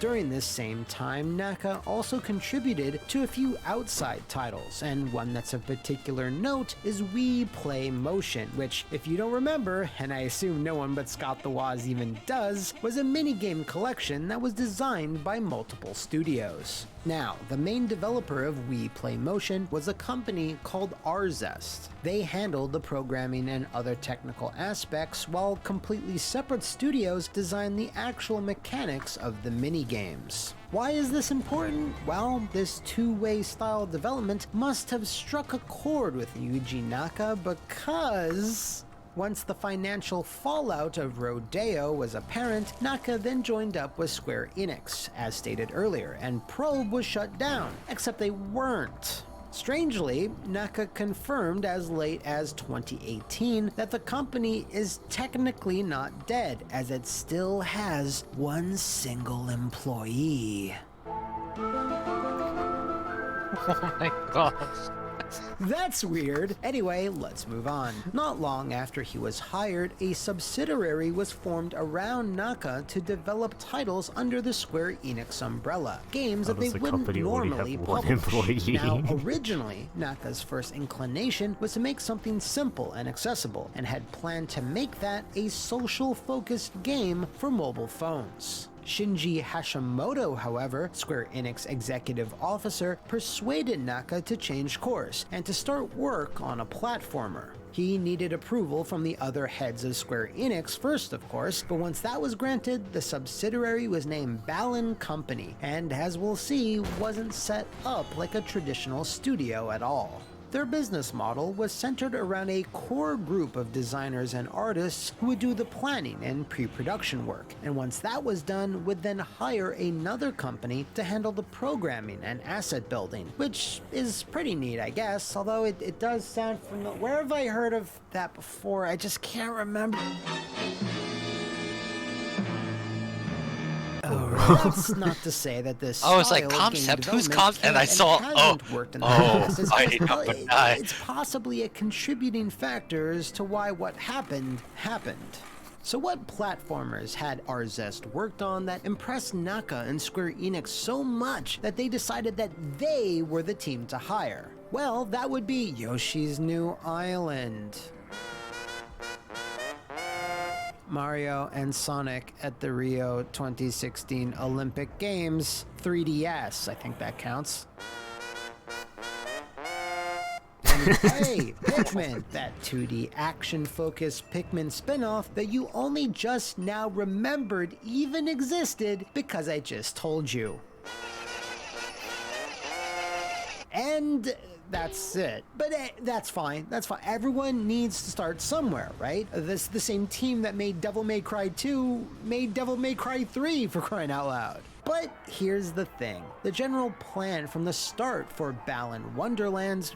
Wait, it's not called Wonder... It's called Wonderworld? Then why have I been calling it Wonderland? Why didn't someone tell me? Called I've Wonder been Loop. making an idiot out of myself. Yeah. Wait, I always thought it was called Wonderland. Nah, Wonderland is the Mandela effect. Yeah, okay. We're slowly I was being just raised. going to Some say. things were just... It was just worrying. Even though the genre and platforms had changed, what remained was Yuji Naka's desire to design the game to be as accessible to the widest amount of people, with children being cited as a major demographic that they wanted to target. This would explain the general theme, the playable children avatars, and the art style, but it would best explain the game's incredibly simplistic mechanics. You can jump, sometimes collect a few things, and finally you put on dozens and dozens of costumes which do one thing and one thing only. Literally, every button you press on your controller does the one special move specific to that costume. Some costumes do not allow you to jump, for example. Others don't really allow you to attack, and so on. Now, if they wanted to design a game to appeal to children, keeping things as simple as possible makes sense, but there has to be a balance between simplicity and engagement. Noriyoshi Fujimoto, the game's producer, stated, "One of our goals for development was to create a game with every kind of action, to put in over 80 different kinds of action. But even if you include a huge variety of actions in game, it's difficult to map all those to the buttons. It's difficult for the player to remember them all, and it's difficult to create the opportunity to use them all. When we were thinking about how to make it easy for the player to understand and use all the actions to their fullest, we came up with the idea of having only one action per costume. This meant we could make the action controls intuitive, and the gameplay simple enough to be enjoyed by anyone." Now and I'm sure many of you probably just said this to yourselves, well then don't make 80 actions then. Yes, designing 80 specific special moves and having you collect them one at a time and limiting all other actions does make things technically simpler, but also makes it far slower, limited, and way more tedious. This decision was fundamental in dooming Balan Wonderworld from the very beginning, as it did quite the opposite from allowing all ages to enjoy it. Its plodding pace, simple puzzles, and brain-dead combat was clearly designed with the younger set in mind, completely ostracizing older fans who had grown up with Balan's inspirations, Sonic and Knights. Almost every mechanic or artistic choice is clearly lifted from both, except the ones that made those games so engaging. The real drive during development seems to have been to make as many costumes as possible. That was the goal, and that was going to be the appeal. A real back-of-the-box feature, see? Now, in a lot of typical game development cycles, you tend to over-design to make too much of one thing, and then have to scale it back to focus on a set of mechanics. But that wasn't the case with Balan. In interviews, Naka and others said they assumed they'd have to make lots of cuts and to focus on a smaller number of costumes. But then they just decided, fuck it, why not put all of them in there? Well, when you have 80 different weapons or characters or power-ups, you're inevitably going to wind up with a lot of superfluous ones, and it's no different here. This then makes level design tricky, because since the game lacks any central mechanics or moves, you're required to constantly switch out costumes, and it's the only way to progress. Little or no substance. It's like redundant, right? Oh, I see. This is very much redundant in like a bad Sonic way. or Mario or any other platforms really, where most of the power-ups are optional or permanent and not forcing you to laboriously navigate through 80 of them to find what you want. And for the sake of argument, let's just say they decided in the last few months of development, let's just cut out like 70% of these powers and then just rebuild all the levels to support those better. Well, that would have been a monumental amount of work.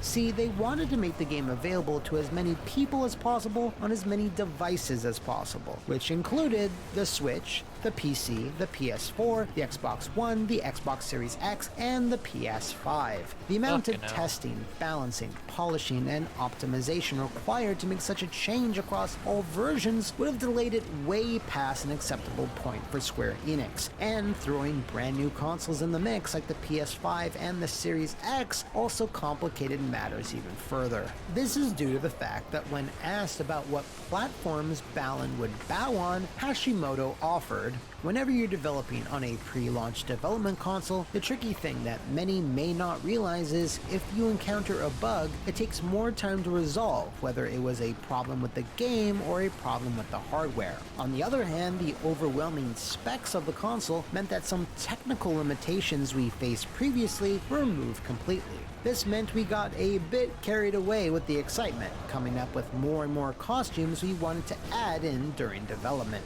Now, because they had so many costumes, it presented a problem. How do you design levels that can account for all these various factors and options? You don't want one part of the stage to be accessible while wearing a specific costume it's not meant for, letting the player easily break the game.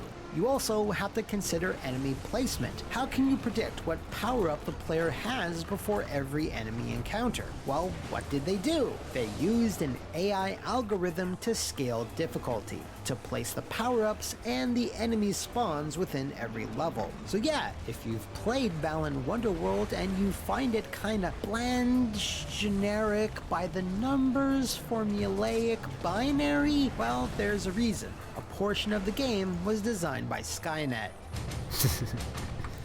Now, one of the game's positives, its gorgeous CGI animated cutscenes, has its own interesting origin, and that origin was that they were never meant to be included at all. The design team at Balan Company had originally planned to only incorporate in-game cutscenes to push the narrative. Visual Works, Square Enix's own in-house CGI subsidiary, who were responsible for some stunning shit, campaigned and lobbied to work on the project. So the fact that the best part of the game wasn't originally going to be in the game at all is a little unbelievable. The game was first unveiled with a trailer in 2020, and a lot of people were excited. No one knew what Yuji Naka had been working on, and now it's going to be a big mascot platformer, and he's teamed up with Sonic's original visual designer Naoto Oshima after 20 years, and it has the backing of Square Enix? What could go wrong? The demo is what could go wrong. Balan Wonderworld's public demo damaged the game's image immeasurably. Instead of reaffirming people's positive vibes they had going in, the game's simplistic design, glacial pace, and dumbed-down difficulty was put on display for all the world to play. Previews, impressions, videos, and hot takes exploded all over the dream world that is cyberspace. Balan was not very engaging, with the basic gameplay, the controls, camera, and its performance being among some, but not all of people's gripes. This demo created a summoning circle that brought forth this negative miasma that hung around the project from then all the way up until its launch, and it never really went away. The feedback was bad enough that it spurred the creators to issue a statement. Noriyoshi Fujimoto, in a long-winded letter to fans to try to big up the game's positives, its world, the characters, those 80 costumes of course, also tucked away in the very end of said letter, there's been a wide range of opinions and responses to the demo, and unfortunately at the current stage of development, it simply isn't feasible to reflect every piece of feedback into the game. However, to offer you all a more balanced gameplay experience, we will be implementing a day one patch for the full game. Specifically, this patch will adjust movement controls, camera movement, and rebalancing of the difficulty. Unfortunately, that meant the day one patch would not be redesigning most of the game, but it's with most of the game that people had a problem with. It simply wasn't all that interesting or challenging. But not too long after that, that patch would change to include one other big change, to make sure that this wonder world wouldn't induce seizures in a percentage of the population. When footage of a boss fight started making its way online, it had several instances of a photosensitive effect that's so bad, I'm not even going to show it in a censored form. But believe me, it was bad, like battling seizure robots bad.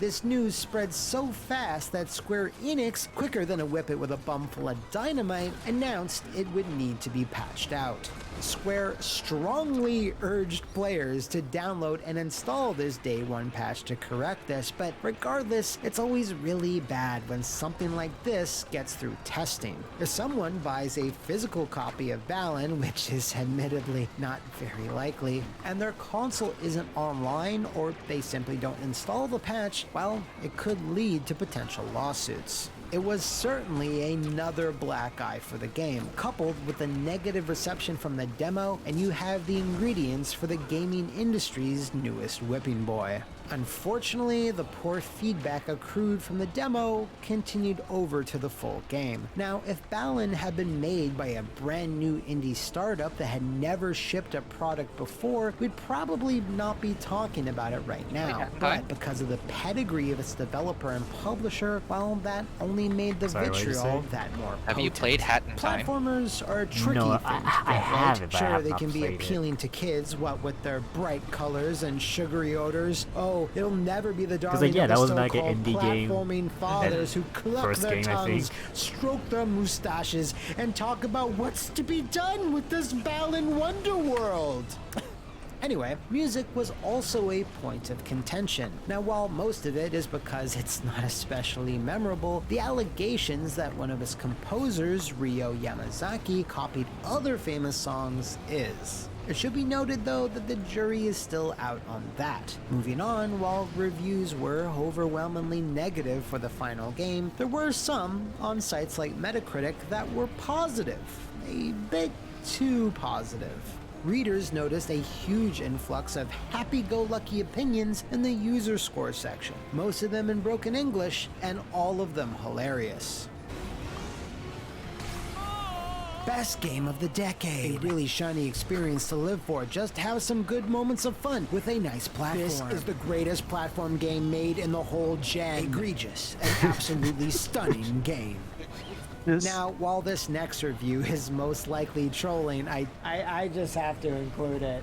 I came in blind, but wow, this is a masterpiece unparalleled by anything else in industry. This really Wonderworld reminds me of playing second best game Oh my god. Second best game of all time, Shadow the Hedgehog. Who wrote this, Liam? I feel like speedy little rodent in the field while playing, pouncing upon old dancer who may dare intrude on my style. Gameplay is Mario Odyssey, but much more impressive than anything that Baka Miyamoto could ever create. Story impresses with deep-seated meaning. It's like Hideo Kojima, but with a hat god. Many peoples are blinded by hate and greed, but don't realize that love overcomes all. Balan has been affected by such a tragic fate. Do not listen to those that are not sound of mind. Try this game and become abundant in fun.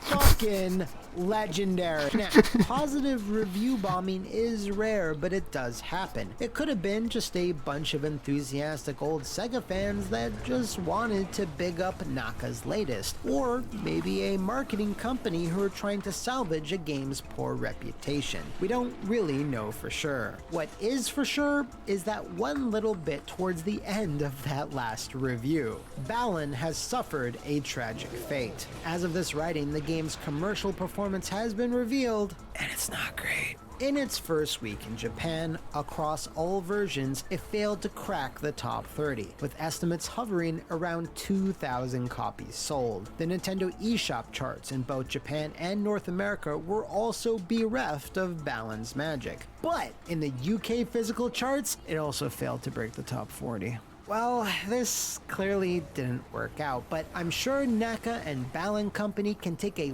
look at what went wrong and eventually release another completely different platformer that can... Sonic co-creator says Balan Wonderworld is his one chance to make a new 3D platformer.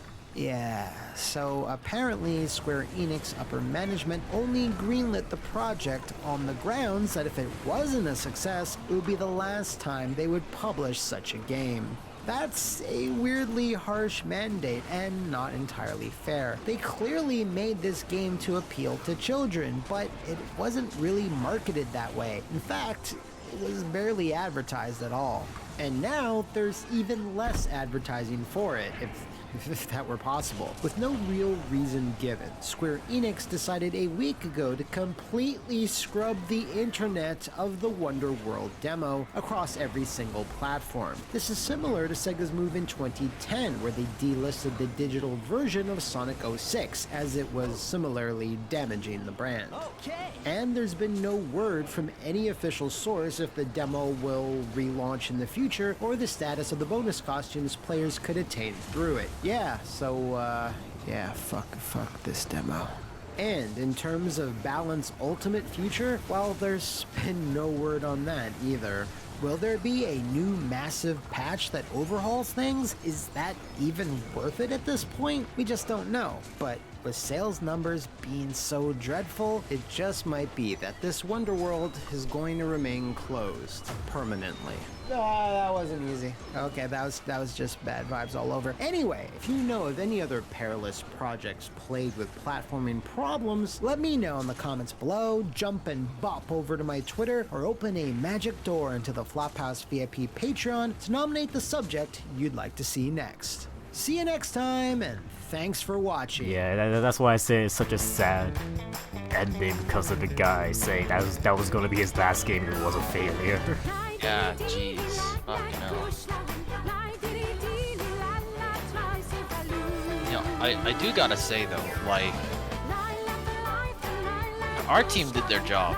It's got a lot of Sorry, my earphones died. Give me a moment.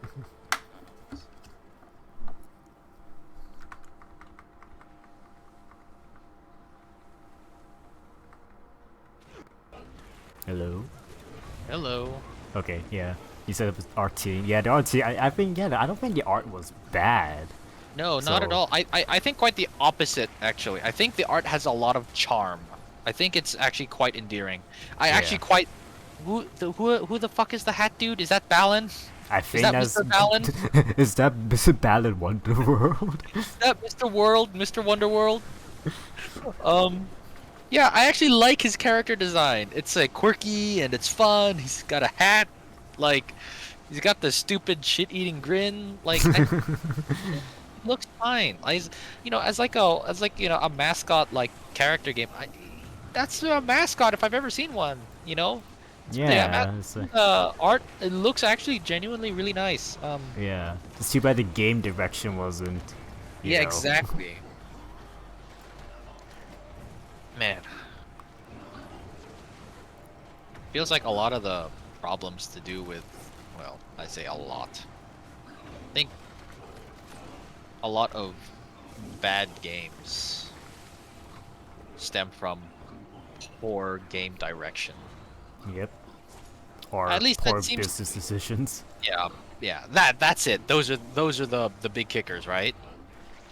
It's game direction and business decisions. Those are the ones that are the big ticket ones to damn and doom your game, right? Mm-hmm.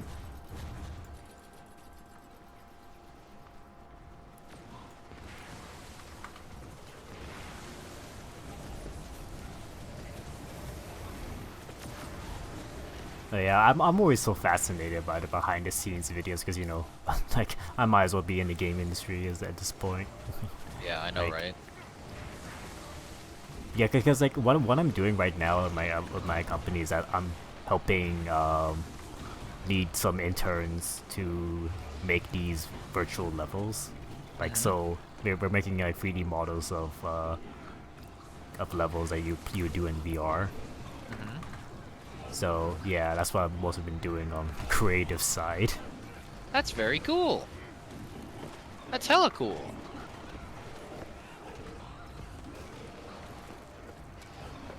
Yeah, but unfortunately, I don't know why, because my my boss wants me to focus my other attention to other things for the company. Like mostly focus on the teaching stuff. Because summer camp is happening earlier than expected because of the you know, Yeah. I'm pretty sure you heard Nikolai talk about it, but yeah. I heard the rant. Yeah, that's pretty much what's happening. So, you know, companies going like, oh, we gotta we gotta do this a lot sooner than we thought, you know. So that's because I have to be like, oh, I gotta now switch my attention to that now.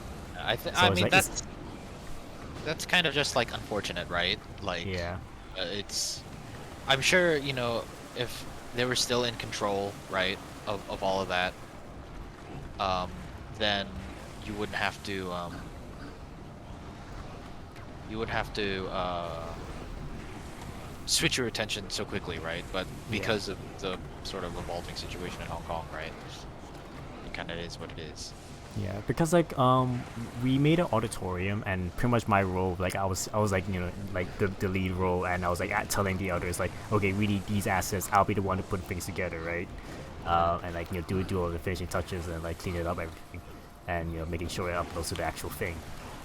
But now because of this, I'm going to have to tell, I'm going to be in a position where I'm in like a similar role, but I can't make everything, you know, like.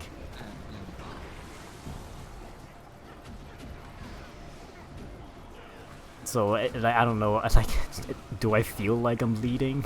Like I don't know, like I don't want to be that kind of leader where I just tell people what to do, you know. I I mean, want to be a leader. Yeah, I just want to go be ahead, the kind of continue. leader that makes things as well. Yeah, I mean, at some point there has to be a delegation of, you know, of work, right? Yeah, That is by and large what a leader does. Yeah, like leading by example is always like I think always a nice thing, right? Always like, you know, something that you want to show people how to do, right? But a way to like for people to get their work done, right, is for them to actually do it, right? One way or another, right? Like, you know, if these are interns, like showing them that they can do it, uh, you know, will allow you to tackle bigger things as they also get more experience, right? Like, you yeah, know, I'm sure the interns also want to do stuff, right? yeah. Right? Like, and of course, right, you know, um, it may be a lot of work, but, you know, giving them more responsibility as you have to shift your priorities is it can be seen as like, you know, kind of like a level up, if that makes sense, right?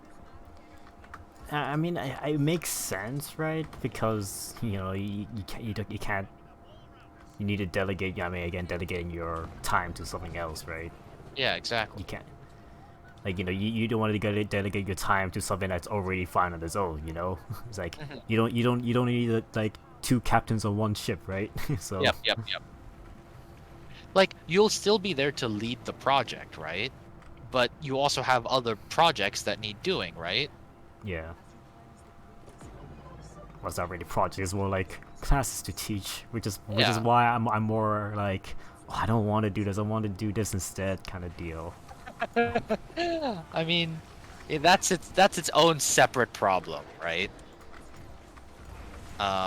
You know, I wanted to work on like, you know, like making VR levels, right, as opposed to teaching kids, right? But that is, you know, that is a priority and a project in of itself, right? You know, having classes, right? Not necessarily a project, but a commitment, a responsibility that you have to do, right? Yeah. I don't know. I'm just hoping that this kind of stuff can still land me a different job. Yeah, I got you, Chief. I mean, it will like, you know, the more like exposure and, the more stuff you can do here, you know, and you know, if you can, you know, show a willingness to do stuff in your own time as well, right? Um, that can build up your portfolio to allow you to land more jobs, right? Yeah.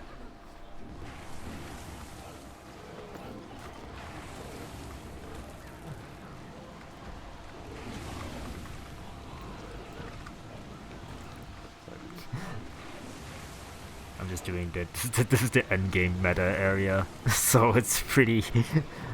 I don't think I'm gonna do this in time.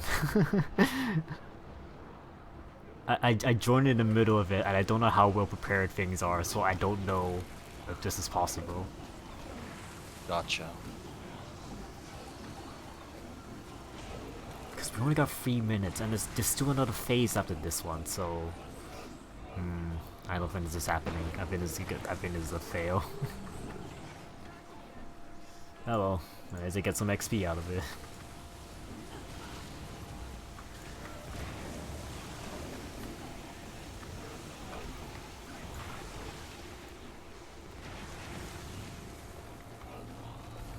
honestly, doing streams like this makes this more bearable.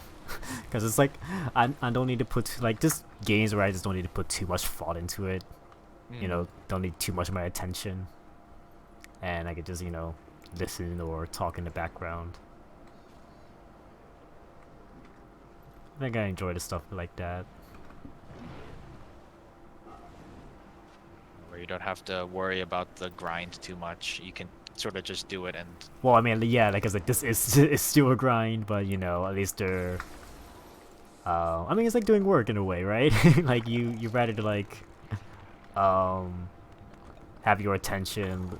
I mean, yeah, your attention isn't like too preoccupied, so you can still do other things at the meantime as well.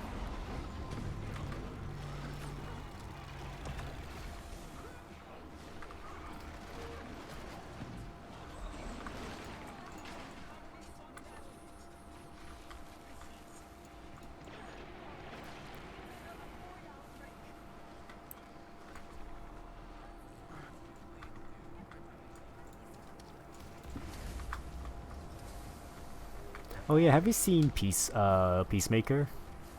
I haven't.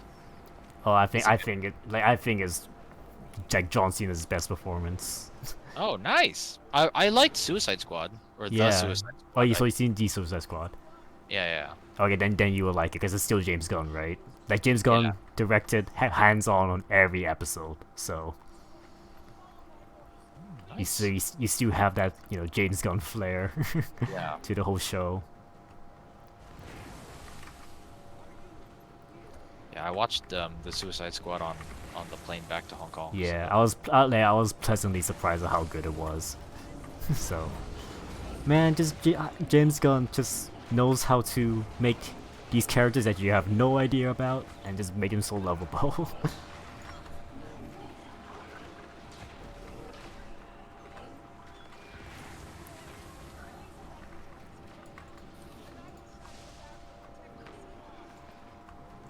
I wonder how the Suicide Squad game is gonna be like.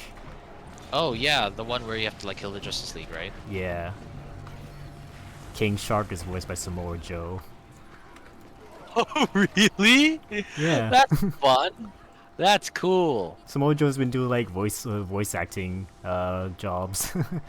Like he's in Dota 2. He's like a skin in Dota 2. Like one of the character skins, like he voices one of the character skins in Dota 2. Pretty cool. Pretty cool, Chief. Who does he voice? Do you know? I don't know. I guess you might need to look that up.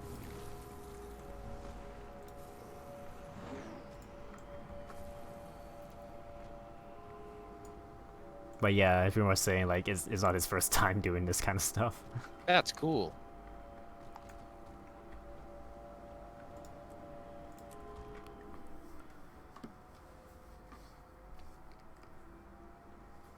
I mean, the man's great on the mic, right? So, Yeah, he's got an amazing voice. yeah. Alright, went into a new map. This one's at least medium ready. But it needs to be maximum ready. That's the only way to do this meta.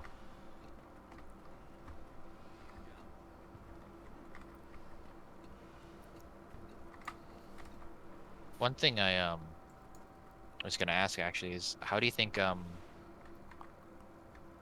AEW and WWE are going on at the moment? I haven't been keeping up, so I have no idea what the fuck's happening. Oh, I've seen their latest pay-per-view on AEW Revolution. I think it's really good. That-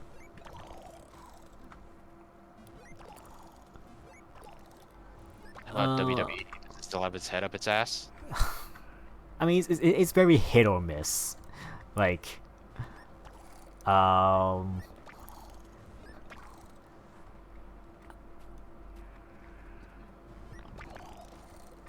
trying to recall a match that. Would you say currently AEW's quote unquote winning at the moment? Oh yeah, of course. In terms of quality, yeah.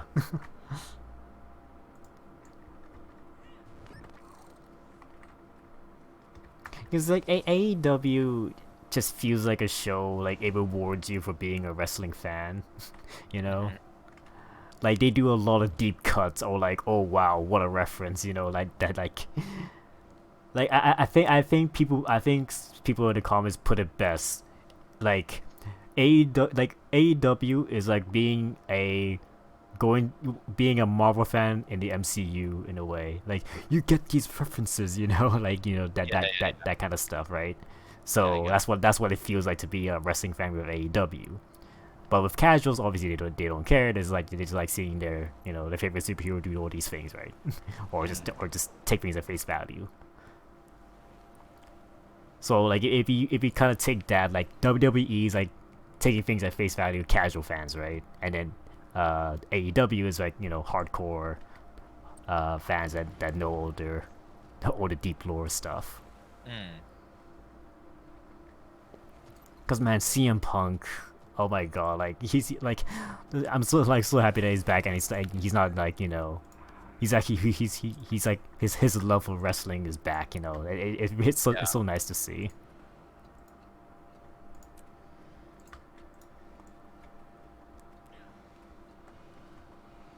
And he's doing a really good job putting over like MJF, so he's doing such a good job. I was super surprised to hear when CM Punk was coming back. Yeah.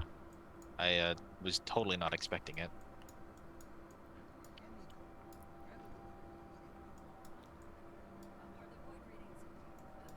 It really goes to show that he probably just had like his biggest concern was with the company, right? And not I mean, that's why he left. He just really didn't like how the company worked in WWE, so that's why he left. And that company just killed his passion for wrestling. Yeah, you can see it with so many people jumping ship, right? Yeah. How many people must have shared the same sort of gripes,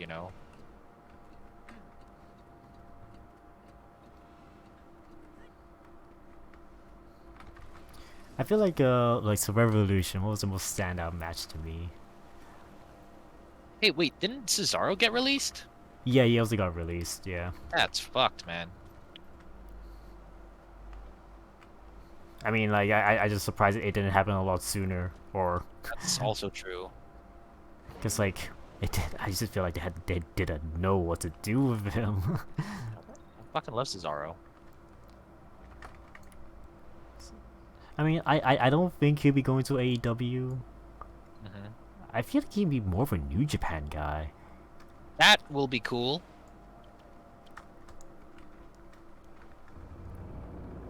Because like New Japan is like you don't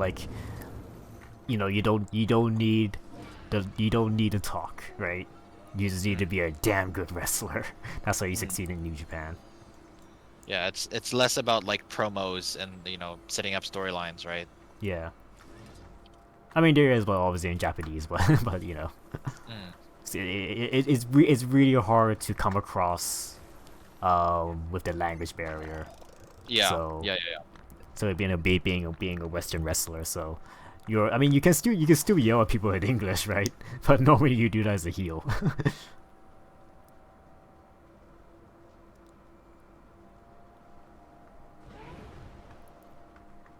But I feel like the strong style with Japanese wrestling and the way they work, I think it will suit Cesaro so much.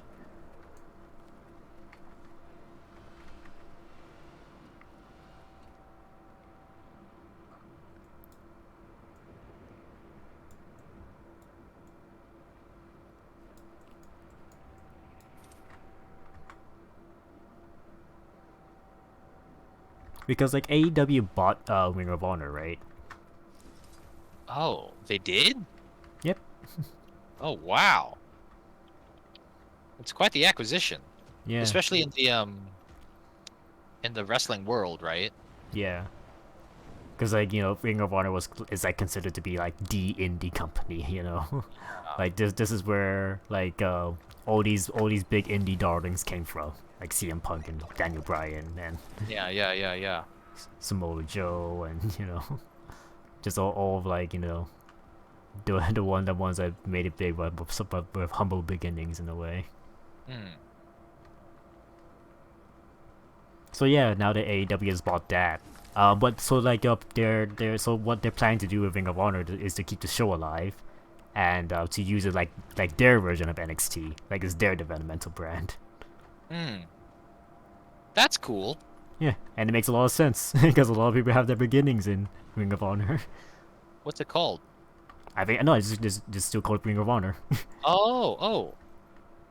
Hmm. because Ring of Honor was filing for bankruptcy. Oh wait, really? Yeah, That's they like COVID was hitting them really hard, so Makes sense. they Makes sense. they had to I think they had to lay off everyone. So Yikes. yeah, it was that bad. So and the only reason why they were still alive because like wrestlers were just volunteering to work with them. So People volunteering? That's double yikes. yeah, so this is the best case scenario for them is to have a company like AEW to buy them and then Mm. keep the legacy alive and keep the show alive and have it as a developmental brand. I think that's like the best case scenario. Yeah, I can understand that.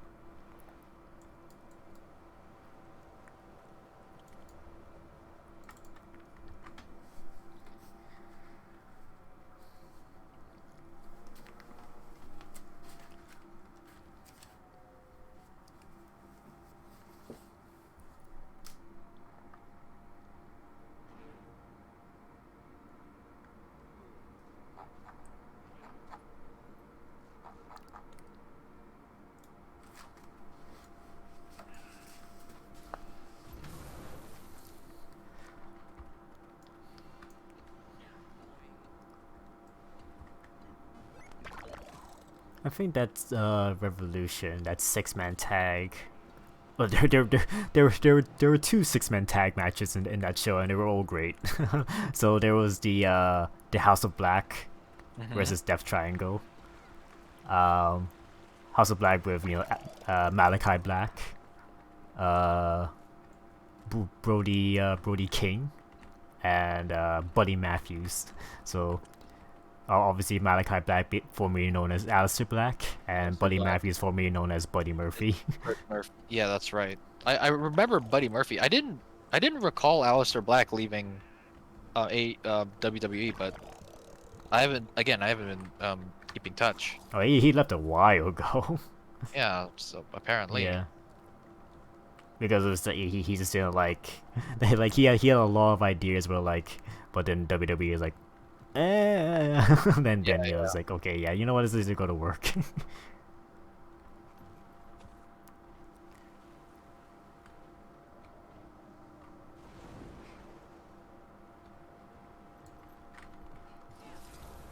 But I think he's doing a really good, very very amazing job with their House of Black stuff.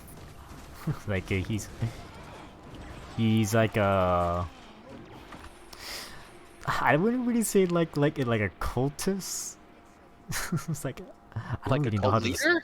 He's something like that, but but the Dark Order was like the cult, stable. But now, I mean, it used to be. Now it's like a.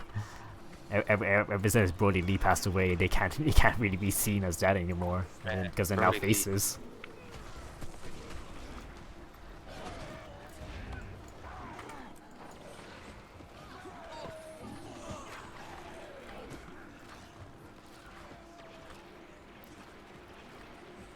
But yeah, so Alice. I keep going. Malachi Black. Yeah, I think he's such a good gimmick and he's still such a fantastic wrestler. He's got like a thing where he's got like he sprays this black mist. It's like he's like his version of the green mist, right? the green mist the green mist spit thing. Yeah. But his version is the black mist, and the black mist actually messes with you. Like, like it like in kayfabe, it's supposed to see the true potential of your character. So, it's an example of the people we see like.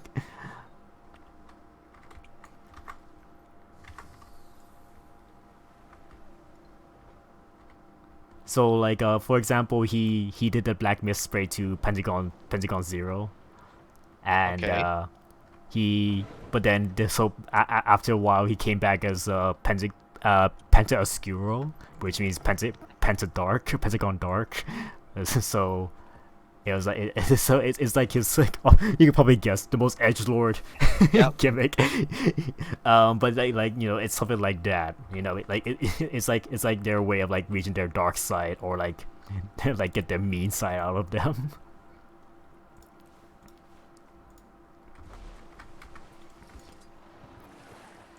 I don't think I'm expecting it the best because I feel like it's more for like a see for yourself kind of deal. Maybe a little. I'm also kind of like my head was down a little bit in that moment. I was fighting a boss. Don't worry about it. Oh,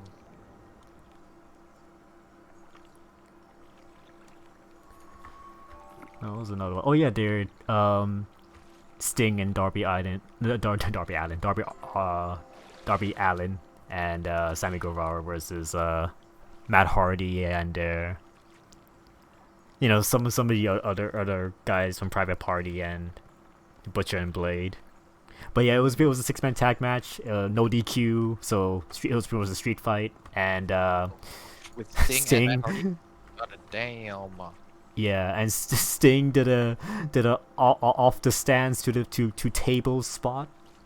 Oh gosh. Okay.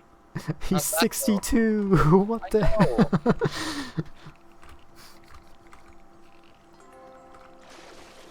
And he was fine. Just how? Crazy. Because like there was another spot where Sammy Guevara did a Spanish fly off their off the stage of the Titantron to a bunch of tables onto the ramp. Oh gosh. Okay. Yeah. That was a hell of a spot.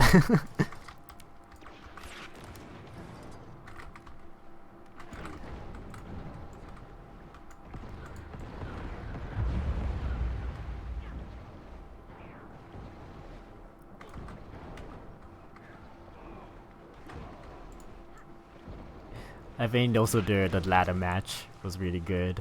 So it had Keith Lee, Orange Cassidy, Wow. Wardlow. Keith Lee also jump ship. Yep. Wardlow, Powerhouse Hobbs, Ricky Starks. Who else was in there? Wait, Orange Cassidy, Keith Lee, Ricky Starks, Powerhouse Hobbs, Wardlow. I could have sworn there was a 6th person in there. Or was it just 5? I don't know, but yeah, but there was like a spot where Orange Cassidy was putting the ladder between, like holding the ladder like the rungs between his head, like it's spinning and then spinning around to hit people, right? But then Keith Lee and then Wardlow holding each end of the ladder, and they both lift it, but Orange Cassidy still hangs on. But then turns out, oh yeah, they're still in the middle of the ring, so he like pulls himself up above to climb to get to the top side of the ladder and start reaching for the for the ring. Oh wow. But then obviously Keith Lee and Wardlow sees that happen, and then they crotch him. That sounds like an awesome spot.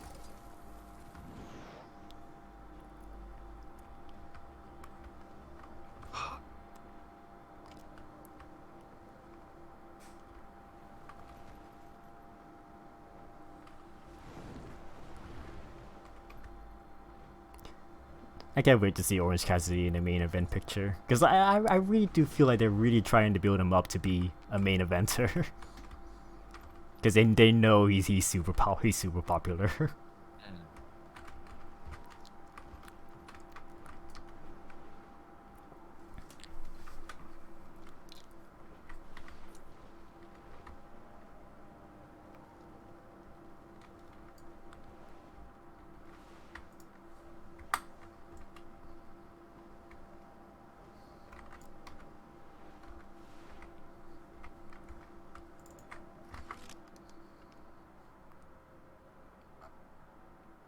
I really wonder how WWE 2K22 is gonna be like.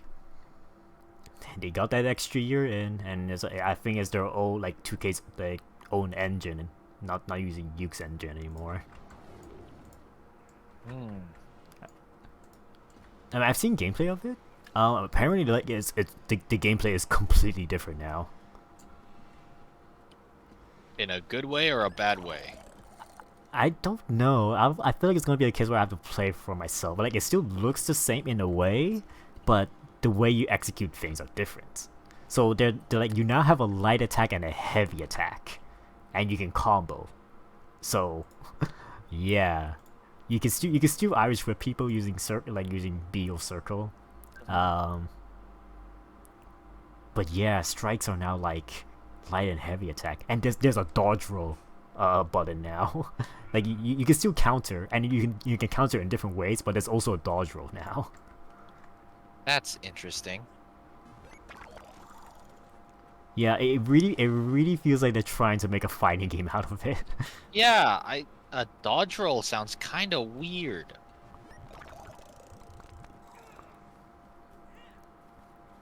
And the kick out is now button mashing. Is it? So I think it might be better. It's way more tense. It's like you like I feel like if you're in a situation being pinned, the fight to kick out is more more Yeah. immersive. Yeah,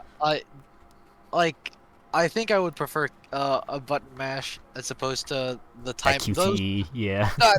those timings on that thing, man, is so hard. If you're not used to it and like where the thing will stop, right? Especially if you get hit by like a back-to-back finisher or something, that shit is insane. Yeah, it becomes such a sliver that you can't hit it anymore. Yeah. It's actually so hard. It's so ridiculous.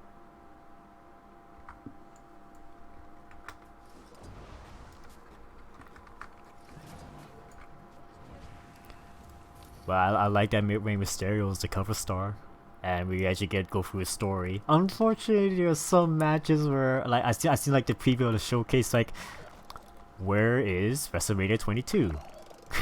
Where is that triple threat match with him, Kurt Angle, and Randy Orton?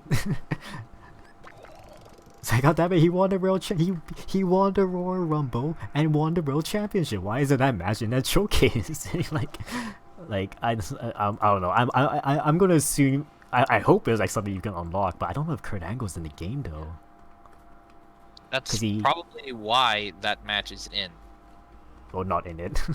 Yeah, if they can't get somebody's likeness, right? If, for example, they can't get Kurt Angle for whatever reason, then there's probably why they didn't include that match. Yeah. Because it could be like a lawsuit thing, right? Well, yeah. Well, I mean, there's also a thing where, because like, they have a lot of release superstars still in the game, but obviously they get royalties out of it. Yeah, exactly, right? I don't know. Maybe his demands were just different, you know? Or maybe he's actually still in the game, but they never bothered to do it. I don't know. Let me see. WWE 2K20 roster. I don't know if the full roster is out yet. Is it? Let's see. Alright. AJ. Let's see. Kurt Angle. Yeah, Kurt Angle is not in it. I don't see Kurt Angle. That's so strange. Especially seeing as he was in like previous He's games. been a right? lot of matches with Rey Mysterio. That's the thing. It's like you're gonna have like a showcase talking chronologically, showing the highlights of Rey Mysterio's career, and you're not gonna include a Kurt Angle match. Yeah, but it's again, it seems like they can't include Kurt Angle to begin with, right? Yeah. That seems like the biggest, sort of kick in the balls. If I'm sure, I'm sure they probably want to include some of those matches, but they can't because of the fact that they can't they don't have Kurt Angle.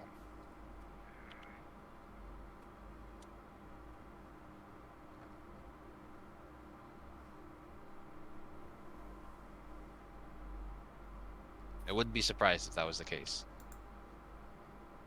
Yeah. But it's kind of weird because I just don't think Kurt Angle is like in any brand right now. So like obviously they still have some legends in here that's not in any company anymore. So don't know why they couldn't get Kurt Angle. Oh well, at least you can still have the Eddie Guerrero matches. That's the most important things to have.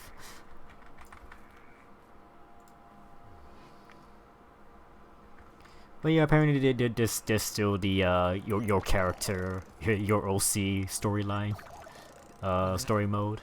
There's a GM mode is back. That's surprising.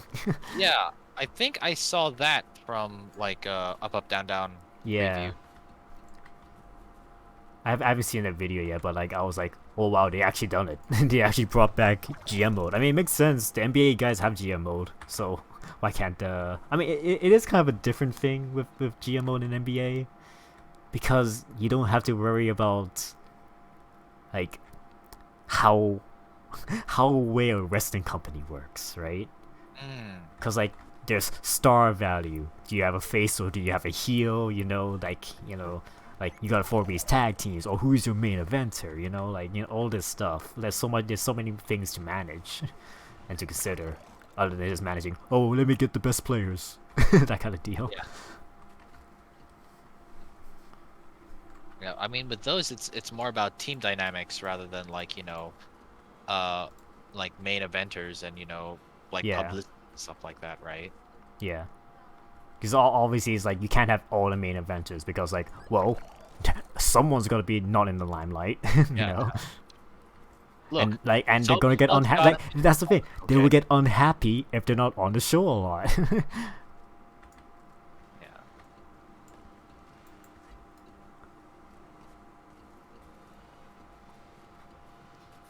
In a way, it feels like an entertainment business. Can you do custom like can you have custom characters in your GM mode? Ooh, I'm not sure. I mean, they did that before in the old WWE games, so Because if you SmackDown could, games. you could actually have a god stable. That and could it'll be a actually thing. be it'll actually be like somewhat organic and like like you can actually start doing like like these paper Yeah, I'm not stuff, sure. right? Wait, would it have universe mode back? I'm curious. That'll be pretty interesting, to be honest. Oh, apparently it's still in it. WWE 2K's universe mode. What are the new stuff in universe mode though?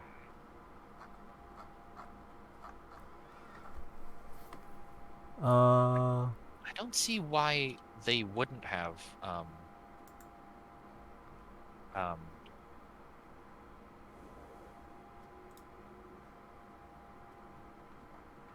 like why they wouldn't put custom characters in. I can see it as a mechanical challenge, like a gameplay and design challenge, right? But if you have like my universe mode and you have my GM mode, you can kind of marry them together. Oh, apparently you can focus on just one superstar's like my universe journey. Yeah, okay. Universe mode I always say is like God mode where you have full control over the entire show where you're putting on. The full customization suite is at your disposal, from shows to superstars, championship, and all of that. You can set up fireries and such. The one addition that we made this year was Superstar mode, where you can choose a superstar to me it's like a player lock, where if one person want to be AJ, I'm just playing as AJ. I don't care what happens to anything else. Okay, so if you only care about one character throughout the whole thing, you can just do that if you wanted to. Oh, interesting. I think I remember doing that back in 2K14, where I only cared about one character. I just want to see how the whole thing simulates. So I think that's pretty neat that you can just do that. But I guess universe mode is still very the same from previous. I don't think I'll be doing the solo focus because it's the whole show, not just one guy. Yep, exactly. I think it's more fun that way too, to see how all these different interactions like evolve and stuff, right? That's part of the fun with you know, seeing different feuds and how they develop and go from one storyline to another. Like as a look back retrospective of a single wrestler, yes, it's cool, right, to focus on one. But seeing how that interacts in the bigger picture is cool, right? Because you Yeah. have like multiple histories interacting with each other, right? Why, if you care about one guy, then why the hell should you care about their opponent, right? If you don't know anything about them, right? As it's the whole entire the product, as they say, right? Yeah. Let's see. My GM is has not been seen since 2008. My Oh, God. hot there. Two brands, head to head. Yeah, it will still be the same of Raw versus SmackDown. First we address the different elephants in the room. This game mode allows players to only book 3 matches per week and offers just 2 titles per brand for a women's and men's singles championship. That means there are no tag team championships? What? Oh no, is this a watered down GM mode? This might seem like a massive downgrade on the GM mode pass until you look at the massive depth that is My GM has to offer, okay? My GM offers a unique experience at every new save with tons of variables and content each week. This starts from the draft, where players pick a random pool of superstars to build a roster. Oh, okay. Well, this might be a completely different game than I was thinking of then. All superstars have a class, and these classes have class matchups that makes for better matches. Outside of the draft, players can hire random free agents and legends each week. Oh, this sounds like a card game in a way. I was gonna say it sounds like complicated rock paper scissors. And My GM matches are rated on matchups, various match type synergies, stamina, popularity, and plenty more. Further shows are rated based on the match quality, show pacing, arenas, crews, special effects, adverse artists, and more.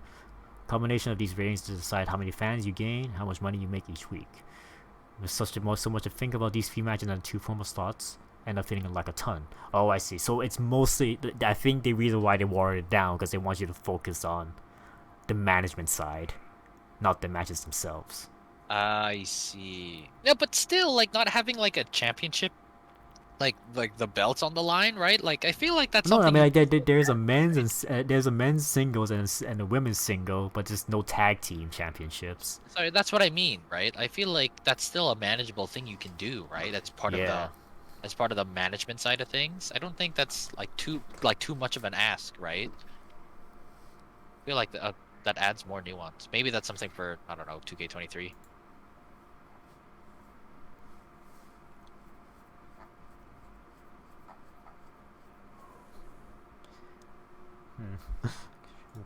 Should I just watch the up down down video on the My GM mode?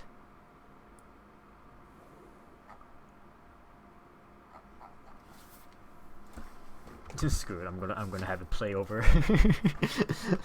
I'm very curious how it's gonna go. Because obviously Xavier Woods loves it. Loves GM mode. I just wasn't expecting to have quality it all broken down, because now you can essentially take, okay, this sucked in this piece of this show. Now I can wonder fix how that much and now have a good.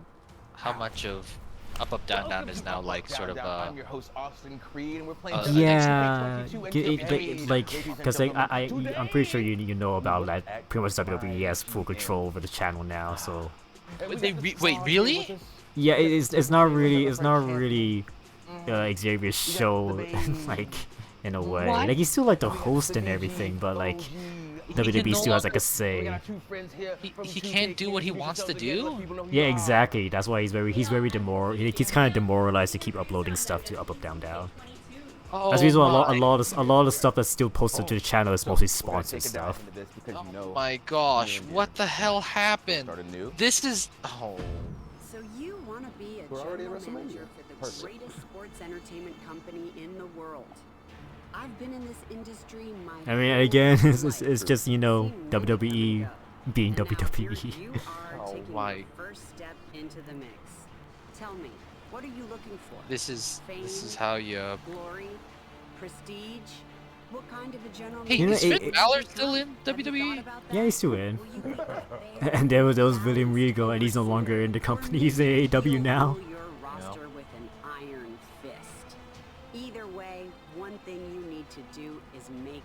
impact.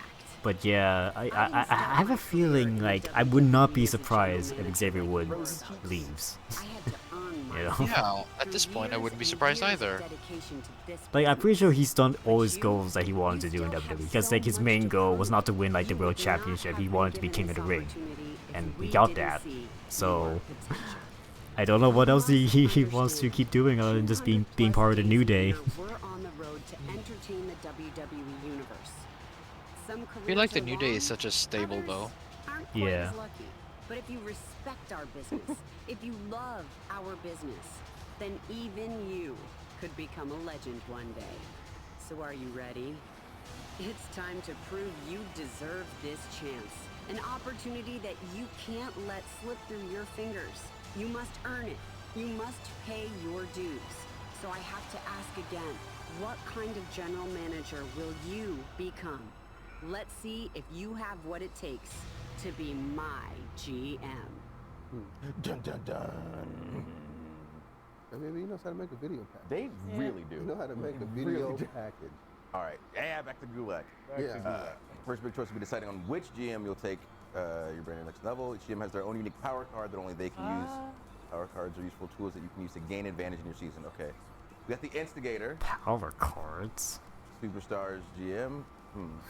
Really starts to feel like it really is like But we a don't like know a what these are until card game. you pick 'em. Oh yeah. Like McMahon presence is pretty Hey, wait. solid. Did I mention this already? Shane McMahon got released. You guys play some I stuff? sort of. He got like. I feel like he's just like in a different role. I think. Interference book this week will provide an additional +2 show bonus and be free to book this week. I think we talked about this very briefly, but I think I Yeah. heard from you that the fucking pay-per-view was Earn twice as much money hyped. from the arena attendance. Yeah, Royal Rumble. Yeah, it was the Royal Rumble. That's right. It's kind of slowly coming back to me now. What do you guys think after reading those? Yeah. Between these two? Well, I really think anyone will do. Okay. Because we're just testing. Perfect. This is true. All right, I'm going to Sonya. Show love. Just like your GM choice, the brand you select will also have a unique power card specific to that brand. Create a combo that will take your brand to the top. Okay. Birth of Legends. Let's see. 6 random superstars will have their popularity increased by 6. Okay. Or It just three really randomly feels selected like superstars from the other brand cannot It be feels booked in like, matches next yeah. week. Now, Cannot be used now in the pay-per-view. more that you talk about it, the more that I'm seeing this, it Fighting does feel like a champion. Those weird matches- card Title game. matches booked for this week will receive a large match rating boost. And your network deal is tripled if you gain fans this week. Otherwise, it will only be doubled. Double sounds good to me, though. You know, it Yeah. says triple, but double's good. Is that too. double? Okay. No. This is, I'm feeling between SmackDown and NXT UK. let's go Birth of Legends. All right. Boom. So we got the computer, or we could do local to play against. Yeah, you want to hear? You guys want to run the other side? Yeah, you can try. Does that? Okay. Is that a thing? Who do you want for the opposing side? You got the McMahon. Well, it gotta be Pierce. It's gotta if be you got Pierce, yeah. Okay, or you can pick a different brand.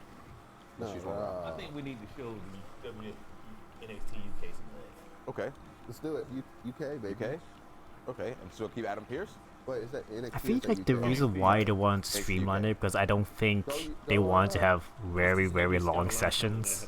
I think it's gonna be Maybe.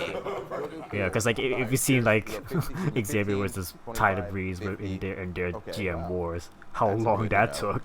Draft So I pool think that's the default reason why they preferences, want to do which are something available like for this. drafting, or you can go custom and then you can pick who you want available for the draft. We'll just go for default. Draft settings either done manually by the players or automatically. So let's go manual. Let's say auto, so we'll bro. pick whoever. Let's do it auto so we can get further in the game. You know, you're smarter than I am, and I already hit start. I think you could probably do it from here. So Take okay, turns so each drafting GM one has another. 2,750,000. GMs take turns. GMs can press the drafting, red starting stick first to get player, rid of 8 rounds of recommendation. draft, Okay. versus the eighth. You can optional.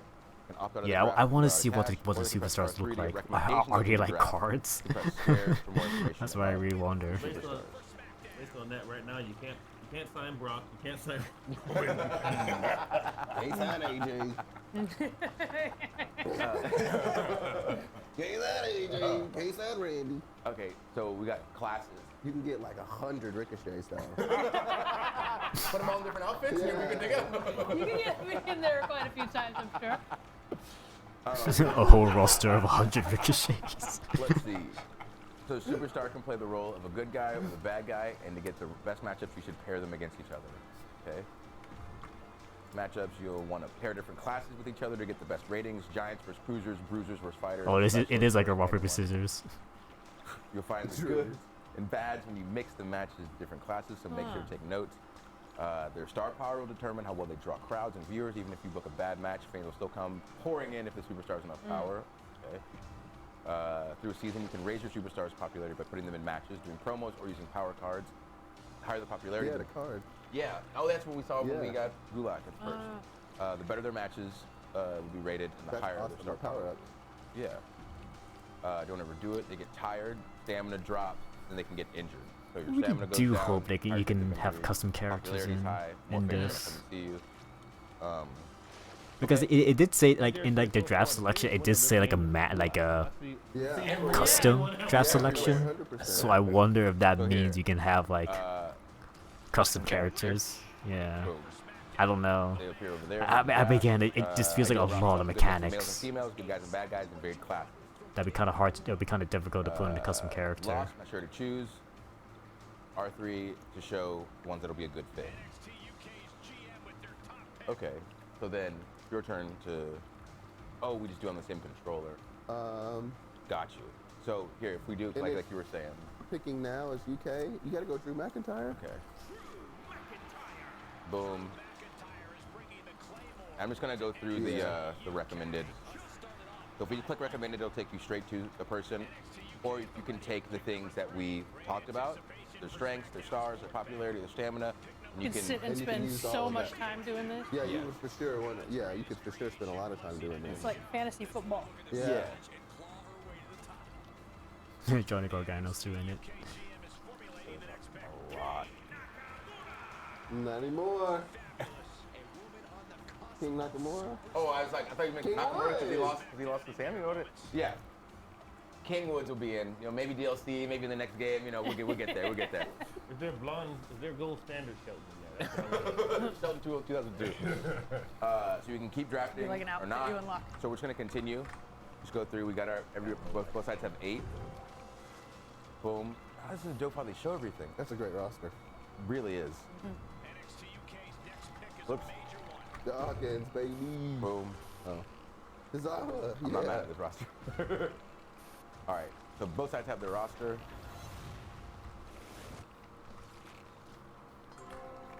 Oh, until what? Backlash. Oh. Under messages and conversations. Okay, so this is going to give you information from your commissioner, the opposing GMs or superstars on the roster.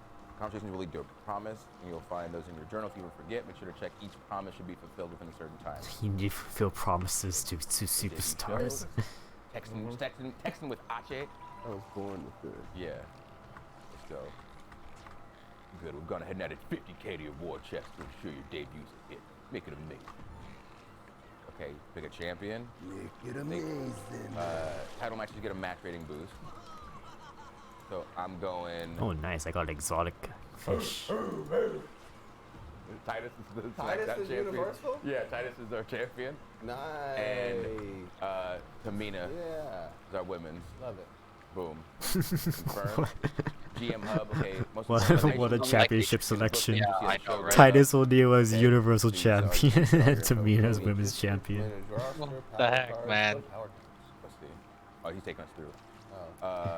Receive a match. Hey man, it's GM mode. Anything could happen, right? Yeah, anything could happen. Every non-pay-per-view has 3 matches. I mean, it's not like they're bad or anything. It's just Titus O'Neil really deserves a lot for all the philanthropy stuff he's been doing.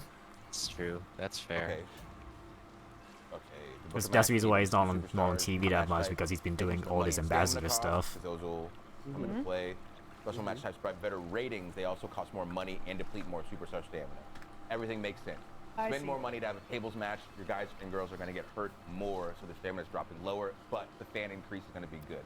So strategy, use this for blow-off matches, or if you got a competing pay-per-view. Yeah, coming the up, strategy the of opposing side, checking every everyone's matchup. condition, popularity, ratings, Fans will be loving. or do that. all that stuff. There's so much to So, consider. for I mean, this I don't match, mind if we it, got- if it let's is watered go, down because there's just so much mechanics to take care of, Actually, we're gonna go to first. worry We'll about. go Nakamura against Finn.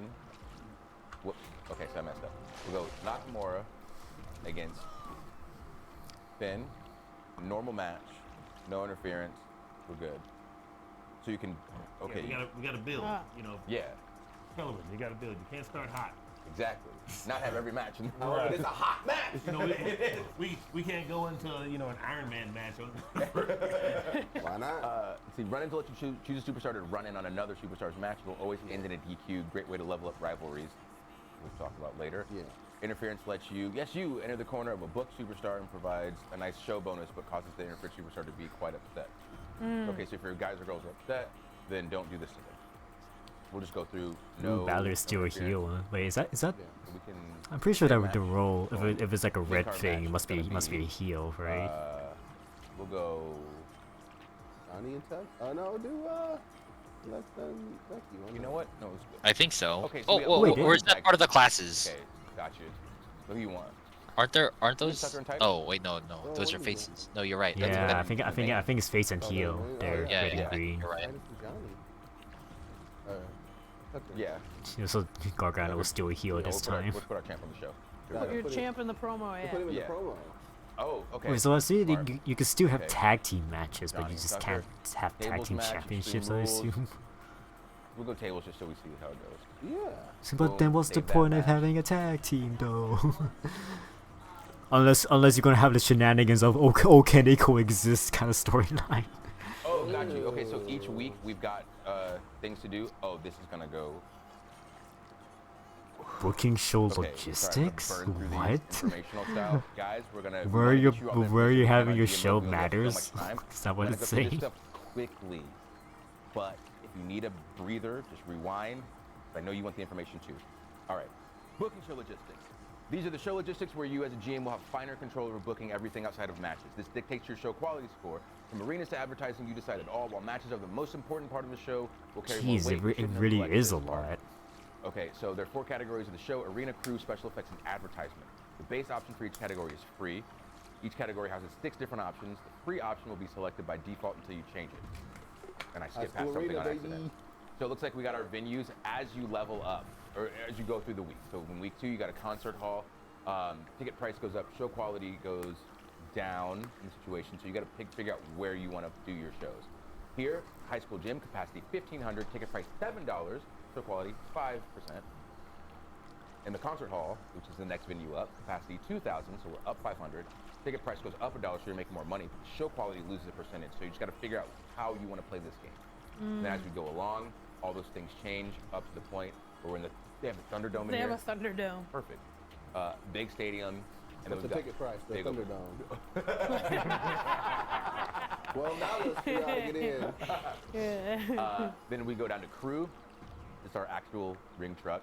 So this is going to increase our show quality, and this is going up every time. So you're gonna, it'll be available. Then you got to pay to unlock it. So you might want this backstage crew cost, but you might not have the $7,500 to pay for it if you're buying wrestlers, you're buying matches. Then we go down to special effects. Now we've got basic lights and all that, but then as we increase lights, pyro to the end, we get industry-leading lights, 3D effects, pyro. Industry-leading lights, 3D effects, and pyro. AR, all that stuff. But again, it's gonna be $75,000 when you get to that point. Basically, you can go from an indie promotion to. Oh wait, are these Yeah. time So locked? as a Like you have to go, you have to play Right. more weeks to unlock the others. So local. Oh, So that this would is be like, interesting. when we're in development, Yeah, we have so to go like and everyone has post to start. your account, So because I you can guess it show kind of there makes sense. where you Everyone has to start and then you get down to zero. movie Yeah, dates. you have to work like. your way. Yeah. So we're going through commercial Or campaigns, like trying try to be cameo best as here. possible in doing like until that unlock, I guess. Yeah. Viral campaigns, so you've got lots of options, different places to put your money. Nice. More options create more ways to play the game, so we're not doing the same exact thing every time we run through it, especially against each other in burst. Roster, managing the roster, you select a superstar, you can get more in-depth information about them. So, I should mention this, but I can also release them for a bit of a refund on their contract, in case things weren't working out. Free agents from developmental, and you can sign local talent. I would imagine you put local talent in matches to get beat so that your superstar ratings and all that gets higher, but we'll figure that out as we go along. They're on Yeah, contract I for don't a know. week. I don't know if this is a Contract mode expires, that you you know, renew like it, a the universe agents mode and where you can just agents watch the or your AI do opponent things. has It just access feels to it like as well, so you this might feels like get an the entirely rivalry if you're different not game. signing your So contract, and they might steal your top players that you have on your show. I Signing think it makes you sense. can sign They legends want to and make sure they pioneers of separate WWE. universe mode and GM They're mode to be more different expensive than free things. agents, obviously. One thing you'll notice, they have a unique icon star for star power. So They yeah, I have guess God legend would power. still be No on matter their popularity, they'll always universe give you mode. the highest star power bonus whenever they're booked on one of your shows. So throw them in. The nostalgia pot. You get some people in, but you put them against somebody who's up and coming in hopes of raising their popularity. So when the legend then goes away, you've got somebody that you can use week to week. Smell what my GM's cooking. Power card hub. So first thing you'll see here's a store. Store will include 3 Fix random match. cards. Yeah. Oh, because sometimes in GM mode it's random who wins the matches. So if you play a card to fix the match. Fix you go to way you can you can title. spend money Show to Bookah. have a to script the ending. So keep an eye here for anything that might help you. Inventory is the cards that you have. And this is what you start with. And there's the Man, cards that we this had is truly SmackDown, where plus kayfabe Broken dies. Legends, and I'm our pretty sure GM GM plus mode was just like starts here. So, this kayfabe use is them wisely completely 'cause you won't dead. be able to get any more. Side note.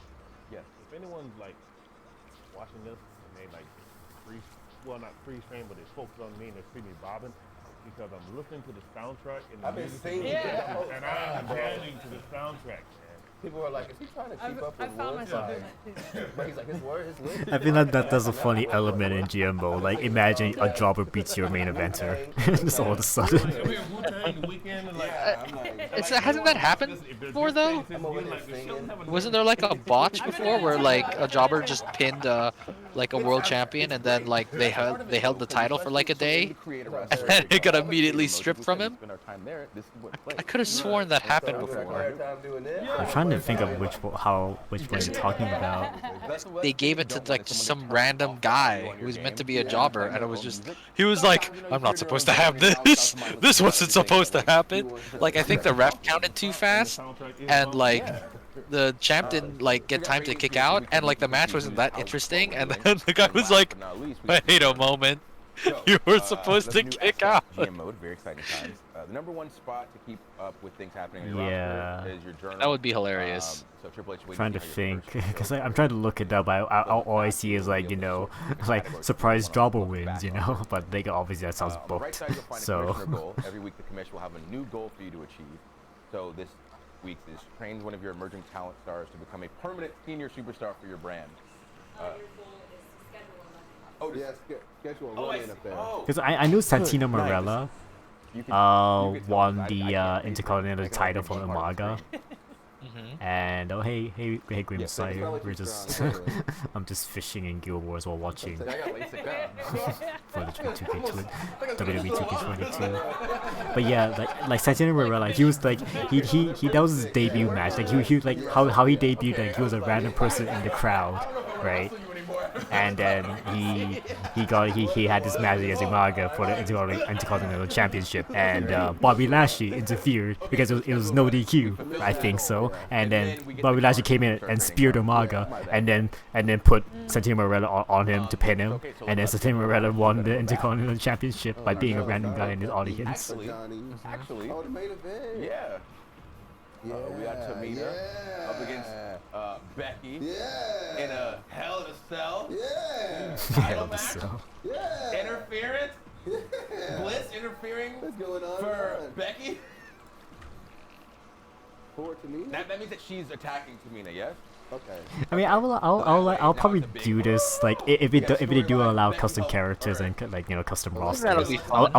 I'll just do this for the lols kind of thing. So we got the the run-in, so we're gonna get the journal entry. Using a run-in will limit your match options to only simulating this. You gotta have the gotta have the script next to you. Fine with the simulation. So now we gotta do a Yeah, like how Woods and Tyler have the books to actually manage. The books. So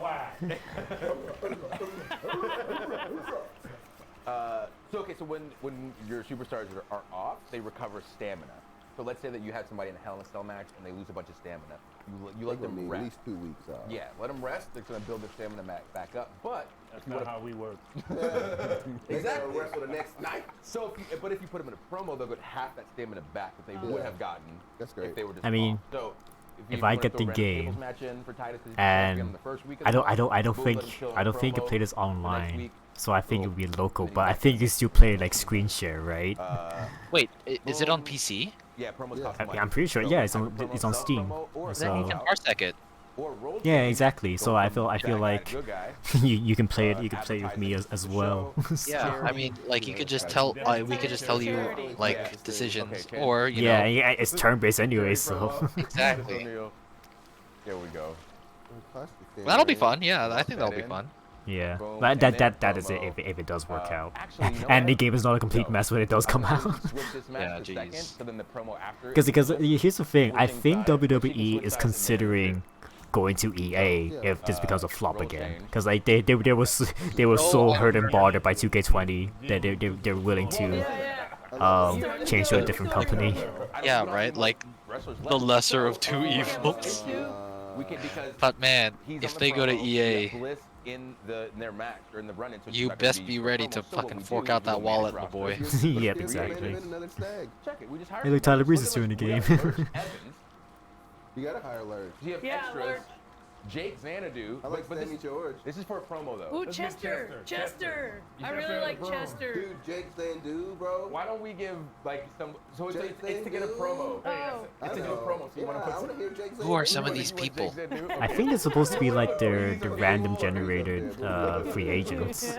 Yeah, but I mean, they've got like, are some of them Chester random seems free Chester agents? seems so much. Yeah, major player. Chester's a raw Hey, guy. Chester came in with a mop. All right. because I think that's what they want. I think that's intentional because I think they want to have your local competitor kind of equivalent. I see. Okay. Because you look at the prices, they're dirt cheap, right? So Chester. Okay, I'll Yeah. take Jake Xandu and have Breeze call him out. Oh.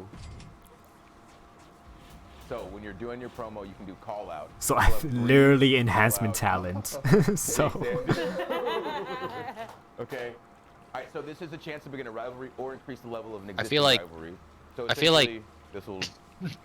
Who the be a thing. fuck's Jake Now, Why am I Xanadu? so disturbed by Jake Xanadu's He's already gonna be like a fan favorite. Just big chunky boy. It's a yeah, aerial. I mean like it's not the first time they've done this. Like in the story modes in the 2K games, they have like original characters, right? So So we got our first match, our promo. I wouldn't be surprised if they just do the same our thing. Second match, promo, us the money, and then our women's match, main event. Boom. Animation. You know we gotta start it out with a promo. Snapshot. Here's your snapshot. Quick overview. Oh, Everything got you. Okay. Last and So second. this is the chance to see everything. Yeah, because I don't think the game has like any collector's edition, so But we can go back. We got which a is a lot of shame. money, It's so we like, can go oh, back and no Rey upgrade Mysterio merch to come along with the game. That's what I was hoping High for. school gym. So this is the other side. So let's say that we go. Drew is the champion. Do it. Versus Dana Brooke. Dana Brooke, champion. Okay, cool. So this The, one we'll the just only run problem quick. is for me is like, oh, it's One-on-one. still a $60 game, so Dana, it's gonna be hurt in the wallet if I gotta buy it when it comes We'll go out. Title. Okay. I love how Drew is the champion of what looks like an all-women's league. Yeah, it was just Drew and women. Title, interference. Running. Ooh. Boom. You can't do the same thing in both shows. That's why we got to run in the second match, not the third. Oh, you want to take the run in out completely? Perfect. Is there something Do a else? GM No, interference, yeah, right? no run in, no run Boom. in. Let them have a straight up. Let's just have a run in on. Let's the build girls' an side. angle. Ooh, can we do mix tag? No, okay. One-on-one. Oh, you Oh, can't have big mixed tag. match. Mandy. Sad. You know what's gonna Yeah, happen? big You're gonna have sad. fans who are, smart, Yep. and they're gonna create an entire angle, and then we're gonna find Still those remember in the angles written down. 2008 one where they keep having intergender matches for some reason. I want to say it was in 13. You Hey could man, make 2008 your own was story with your own cutscene. was a different So in time, order Chief. It was to a get different them to time. call me and Breeze up as a tag team, I would use these games to build my gear and send it to my gear guy and get it made. So Yeah. I built our gear in this game, made a whole angle about us getting called up from FCW, a tag team tournament ensuing, us getting called into the office, talking to like, and put it online for people to download, and that was another way that we were trying to get called up. And so people have already. I mean, done that, I and they do would wish, even I do more. wish it was like Yeah. maybe you can still do intergender matches. I think being an actor, that would be good. and getting cornered by some writer trying to have coffee. Hey, I got this great angle for you. Because like I never really understood that in the wrestling context, right? Because it's scripted in the end, right? So it doesn't really like. I've seen the intergender match between Orange Cassidy and I forgot her name. What was Essentially, you there? can either play the matches, you can pick a wrestler to play as, and if you want somebody to win. Spectate or Yeah. Spectators just watch it, simulate, you just runs through it, or if you press triangle, it'll simulate the whole show. So I just want to simulate this, and I want to see what it Who does. won? Ah, Finn, there you go. Finn. Dull match. Nakamura versus Finn, a dull match. Dev's fighting words. Dev's fighting words. And it's like the first show ever, so people were like, kind of expecting I said, what's that's the choice they That's made? what happened. Plus, they didn't have us behind the controls to make it super exciting. They didn't Yeah, run that's it. true. Make it Bro. 45 minutes. Yeah. So Bruh. we're saying that we got to look at the role of the matchup, so maybe they're both good guys, so they didn't like the match as much, or technician versus a high flyer and they didn't like it, or True. so there's lots of things to look at. Yeah. So Oh, Kylie Ray, yeah, okay. Okay, I was gonna Like say, I was that thinking that watch- that match, like watching it, I just forgot. Yeah. Like it was intergender match. Like the fact that like, oh yeah, this is a man versus a woman. Like that was not in my mind while I was watching that match. I just thought like, damn, this is a good wrestling match. That's all I thought. So like that's the reason why I feel like why is it such a like taboo with intergender matches? I just don't understand. I think it's mainly for WWE, right? Because there are other like promotions in like I know like there are some like Hispanic ones for like the luchadors and stuff that they have intergender matches too. Women in the main event. Maybe killed it's it not just again. WWE. Like I don't know enough about other like scenes, right? Yeah, I'm not sure it's maybe a culture thing because I know Japan does. I know Japan does it. It's ridiculous. Japan does intergender matches. Yeah, of course. Of course. I feel like Do you wanna mess with a Japanese woman? Uh-oh. Have you seen Asuka? Yeah, Jesus. exactly. The whistles go. And who's her partner before? Oh, Kairi Sane. Yeah, she's a beast too. They're both nuts. the meme of Brock Lesnar fears Kairi Sane. So this is what we're looking at. Oh, Just to break God. down more information. Yeah, you can get information on the specific matches themselves. Good night. This is a lot of information. I just wasn't expecting to have quality D. it all broken Yeah, down. this Now is you a can lot of essentially stuff take, going on okay, here. This stuck So, in this piece of this show. I think fix just like that, a and now short have burst good- game. I think it's good. Okay, so to raise viewership and fans, obviously you're gonna go back to your piece or your. Because I remember your playing my wrestlers GM see in where their NBA. stats are, I played a matches whole are right season. together. Like it was a Honorary long fans come time around, retention for me rate to will finish vary that each week, season. and that'll determine how many fans you'll carry over from the previous week. You got 83,000 new fans and Doing a high school show? yeah. Jeez. Well, at the high school, look how many fans they had. Got you. Okay, so the commissioner. Fans at that high school. When you go to the journal, the commissioner will tell you if things are going to raise or drop for the week, so you can kind of use that to feel like to figure out where you want your trajectory of your matches to go. How many fans you gained or lost. So one thing that might ease your stress is that you'll never lose more than 10% of your viewers. Diehard fans. Okay, that's nice. Okay, and then here how we earn money. So you got your network deal payout, which like we saw, if you pick NXT UK, you got the multipliers there. Ticket sales payout. Based on where you have your venue, the ticket sales are going to go up or down. Total fans and the television ad rate. Obviously, total fans is going to be determined by you picking what wrestlers are going to be on the show, what kind of matches you're having. This is Promo kind of revenue cool. bonus. I think it's a lot of So like if you upfront do a information. promo and it's a revenue But like bonus, that's going to once you always start garner like get you the ball a set rolling, amount of money to get rolling, run one of those. So I think it'll be $0 kind of cool. for that. And then you That'd be have pretty your cool. addition, your gross revenue, and all that stuff at the bottom, which will add to your current money. So if you're floundering and you don't have a lot of cash, you're going to want to run promos for revenue, so you have that money, and put your shows in places where there's higher tickets. But you're Yeah, gonna I do think it makes a lot of sense when you look at action. Okay. Social media. Social media, so you can look at tweets and every 1 out of 100 is negative and you can cry yourself to sleep about it, just like we do. So we got fan feedback, and they're gonna tell you, okay, your superstars match specialty or tag team chemistry. Essentially. Oh, using okay. it as So the audience will uh, tell you like a what second, I was works like, and what doesn't work. Okay. No. Don't say that. But you can see how your shows are doing based on your wrestlers and checking through the social media. Jake Xanadu, happy to fight you anytime, Breeze. Only one way it ends. Look, it said, didn't really like Finn Balor versus King Nakamura. I didn't know who to boo. Strange match. They're both good guys. Ah. There you go. That's a chunk of information. So you can play this game at the top level and just book shows, do whatever you want to do, or you can take a deep dive and really try to break down each specific piece of it. And that's probably how we're going to play it, because we don't know another way. Excited for Jake Xanadu and Tyler Breeze. Oh, there you go. Oh, and SmackDown did the journal entry, essentially, so we got the Superstar training card. Did the run-in. Boom. And then that's a week.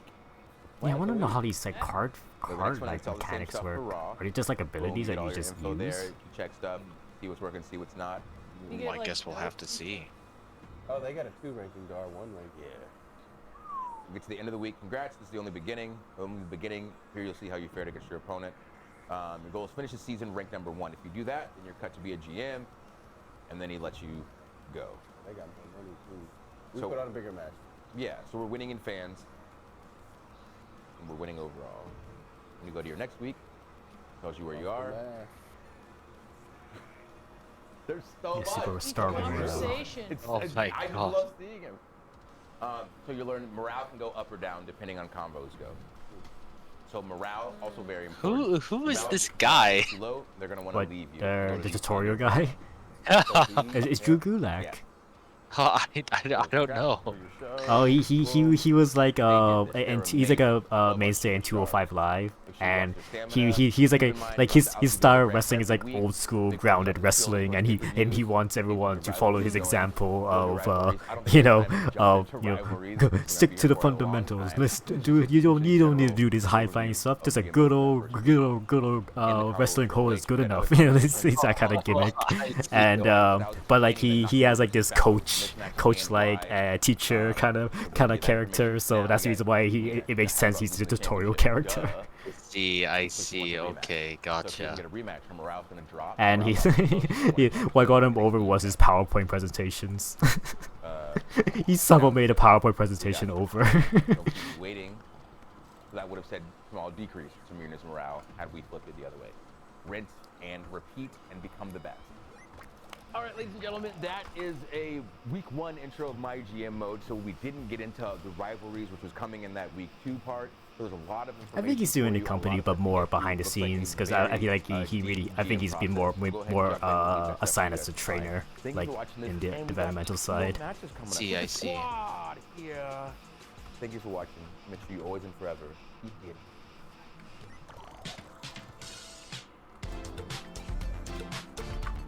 But yeah, that's interesting. Not what I expected, but I mean, I don't think it's a bad decision, because like, again, if it's supposed to be for like shorter burst styles or shorter burst play times, I think that's fine. Oh wow, I got an achievement on Twitch. I streamed for 2,000 hours apparently. Oh, very good. Congratulations, Chief. Is that really much to congratulate about, or is this I mean, more it's still of a about, more just like have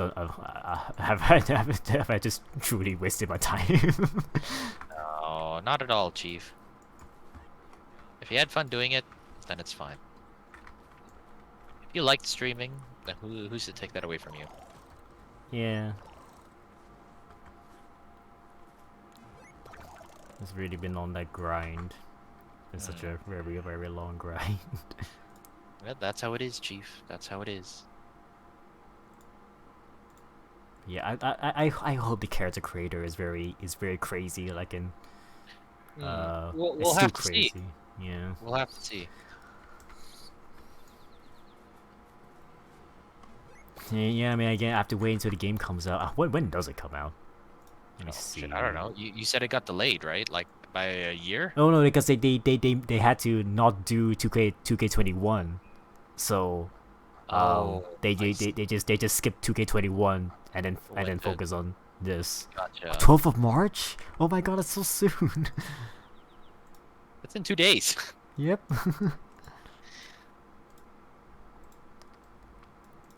Well, I guess I won't have to wait that long. But again, I'm gonna wait for the reviews first. Yeah, exactly. Make sure it's not a broken game when it comes out.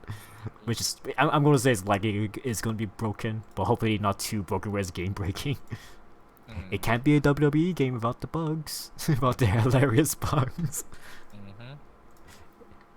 In the meantime, just watch that donkey video. Which donkey video? The 2K20 donkey video. Oh gosh, okay. Might be my last video. I think I'm gonna pop off soon. Sure. It's yeah, it's like almost one. Oh fuck no.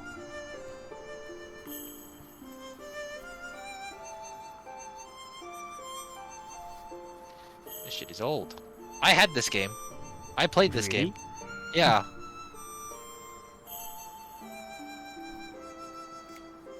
I played it on the PS1. Polygons.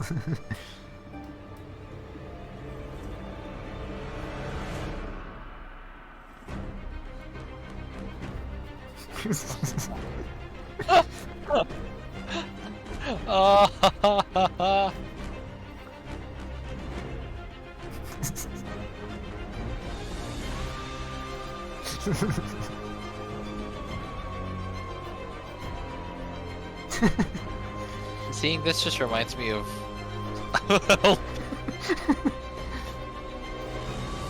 it reminds me of, oh my goodness.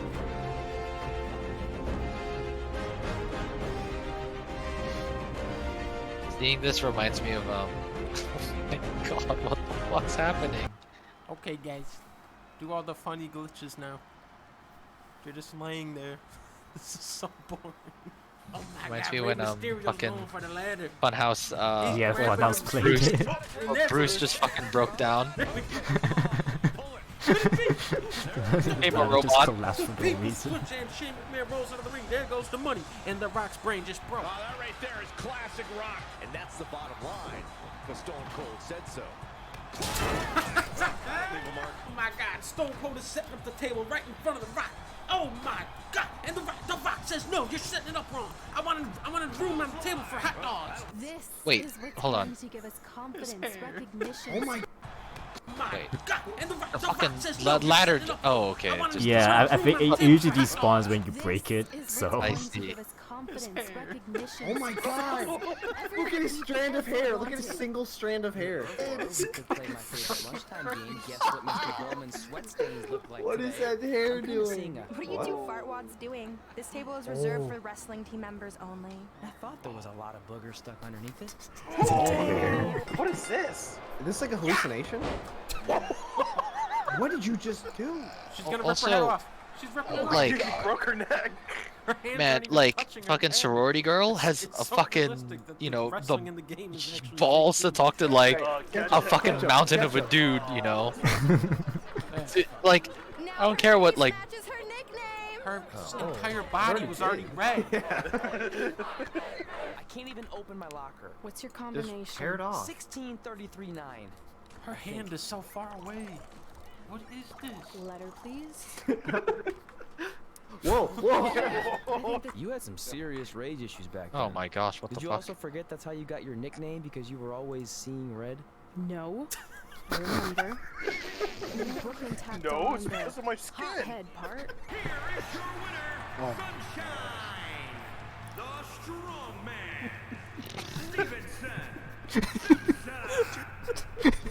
Stevenson Simpson. Oh, she's ripping her. Oh my god. Oh, that was a bad hit. That was a bad hit. Whoa. He's using the ghost chair. It's ghost mode chair. Miss. Miss. How is that a miss? Oh, that. Oh. Oh. Oh my god. Ball. And I win. You won. And it's over. I've discovered a new technology to improve my Shrek face. I just need to move this Yeah, there we go. I think I'm perfect. Now in the storyline, Shrek has to dance against a big burrito. So the story is really starting to get good now. Okay, Ribby, top that.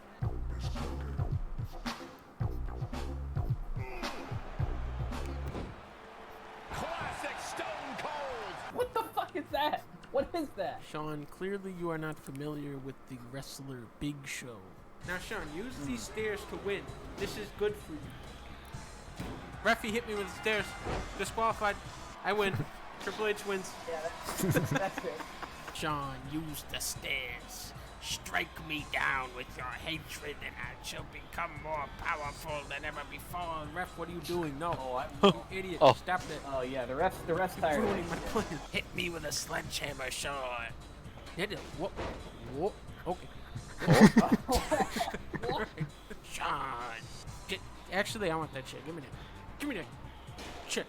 What? What? I was just this stupid. I was just taking the chair from him. Game sucks. I'm out of here. I'm out of here. See ya.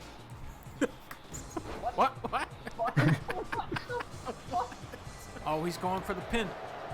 Ref, don't mind this. This is fake. Hey ref, could you count me out, please? No. Come on, dude. Ref, this is do your fucking job. This is. Thank you. Okay. Yeah. Okay. Thank you, That ref. didn't count, I guess. All right. Let's just everybody get up. I have an idea. I've actually had that happen to Oh me no, once. the ref fell over. Yeah, Uh-oh. I remember. Uh-oh. Looks like the ref. Oh, The ref, look, I'm pinning him. I think that one. Look, I'm winning. There he goes. 1, 2, 3. All right. Yeah. Okay. What is this animation on this woman? What is she doing? This is not human. This is not correct. This is. And what kind of stupid name is Red? If anything, with your lack of experience, you should call yourself Green. What? Here he comes. Oh no, here he comes.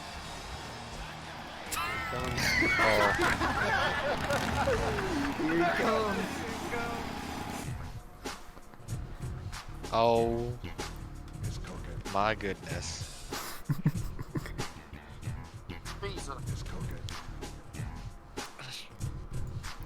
This was 2K 2020? No, that was 2K20. Gosh. God dang. Did you own 2K20? Nope. Oh no way, I do. I think I got it like cause like I bought the collector's edition, so I think I got Edge's autograph on that. So Oh, that's cool. Cool. that was worth it. That was worth the train wreck. Yeah, man. So yeah, now I got both John Cena's autograph and Edge's autograph. That's pretty sweet. Gosh. It's fucking full circle. I can see fucking Balan Wonderland again. There's another one. There's also what happened on that. Oh, because like yeah, it's like I can totally understand what the hell happened. Like the reason why it's such a disaster. I think I used that as an example in one of my assignments to talk about bad Very examples. Like one of my assignments back in college of like examples of what not to do or like disastrous game dev hell. Gotcha.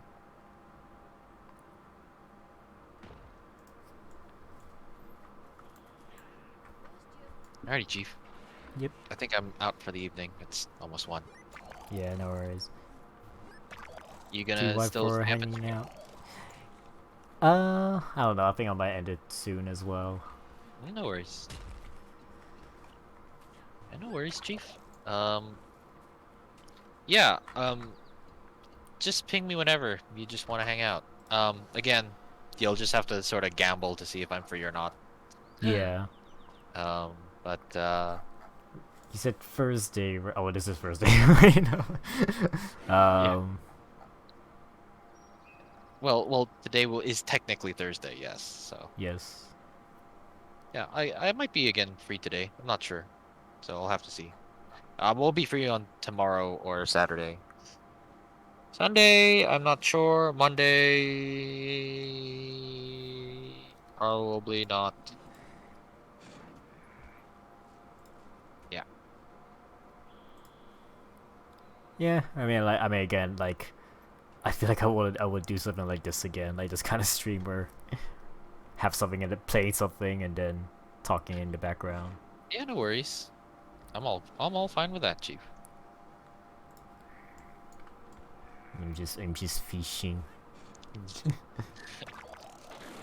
Alrighty then, Chief. I'm Yep. off. You have a Yep. good rest of the stream and have a good rest of the evening, Chief. Or night. Yeah, you good night. Alright. Thanks for the chats, Chief. Nice catching back up. Yeah. And if you just want to chat some more, you just let me know. I'll see if I'm available. Sure. Alrighty. Peace out for now. Bye-bye. Bye-bye. Bye, stream. Bye-bye. Alright, I don't really know what else I want to do. Obviously we just end up being more meta stuff, but I don't really want to do that. I don't think I have the time to do that. Oh my god, doing the Dragon's End meta will take like another hour or so. So I don't think I'm going to be doing that.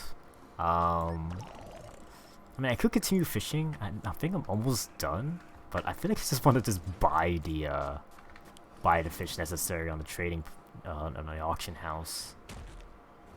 I don't know, either or. Do I really want to save that much money? I mean, I don't think it's even that expensive. I'm pretty sure it's pretty cheap.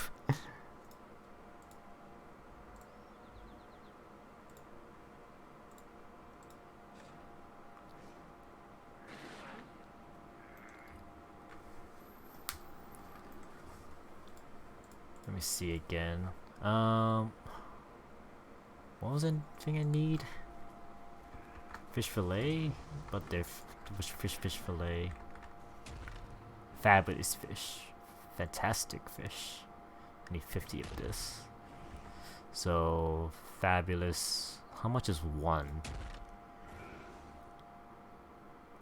Okay, not that bad. I could just buy it. Nah, I think I'll just keep fishing. It's just the fun of it, right? Just to do the fishing. But yeah, I don't think I want to keep going too far. I'm already be streaming for 4 hours. Jesus Christ. And I still need to work tomorrow. I mean, I don't have much tomorrow going on, but I still have some work though. But I don't know. I got to be responsible with my time management of how I'm handling my my energy. So yeah, I think I'm gonna end it here. Tomorrow, I'm not sure. I might either do this again, depending if just in this video or not. But I might play Beat Saber. Because there's a new update on Beat Saber. I might either ask Leon or even DJ, if they're free for that. But I don't know. They seem pretty busy as well, so that's also uncertainty. So I might play it by myself. I don't mind doing that. But yeah, so I think it's either doing this again or doing Beat Saber again for the update. So yeah, that would be the plan for now. Anyway, you guys have a good night. I'll see you guys tomorrow or today. What am I talking about? Okay, tomorrow. Bye. Goodbye.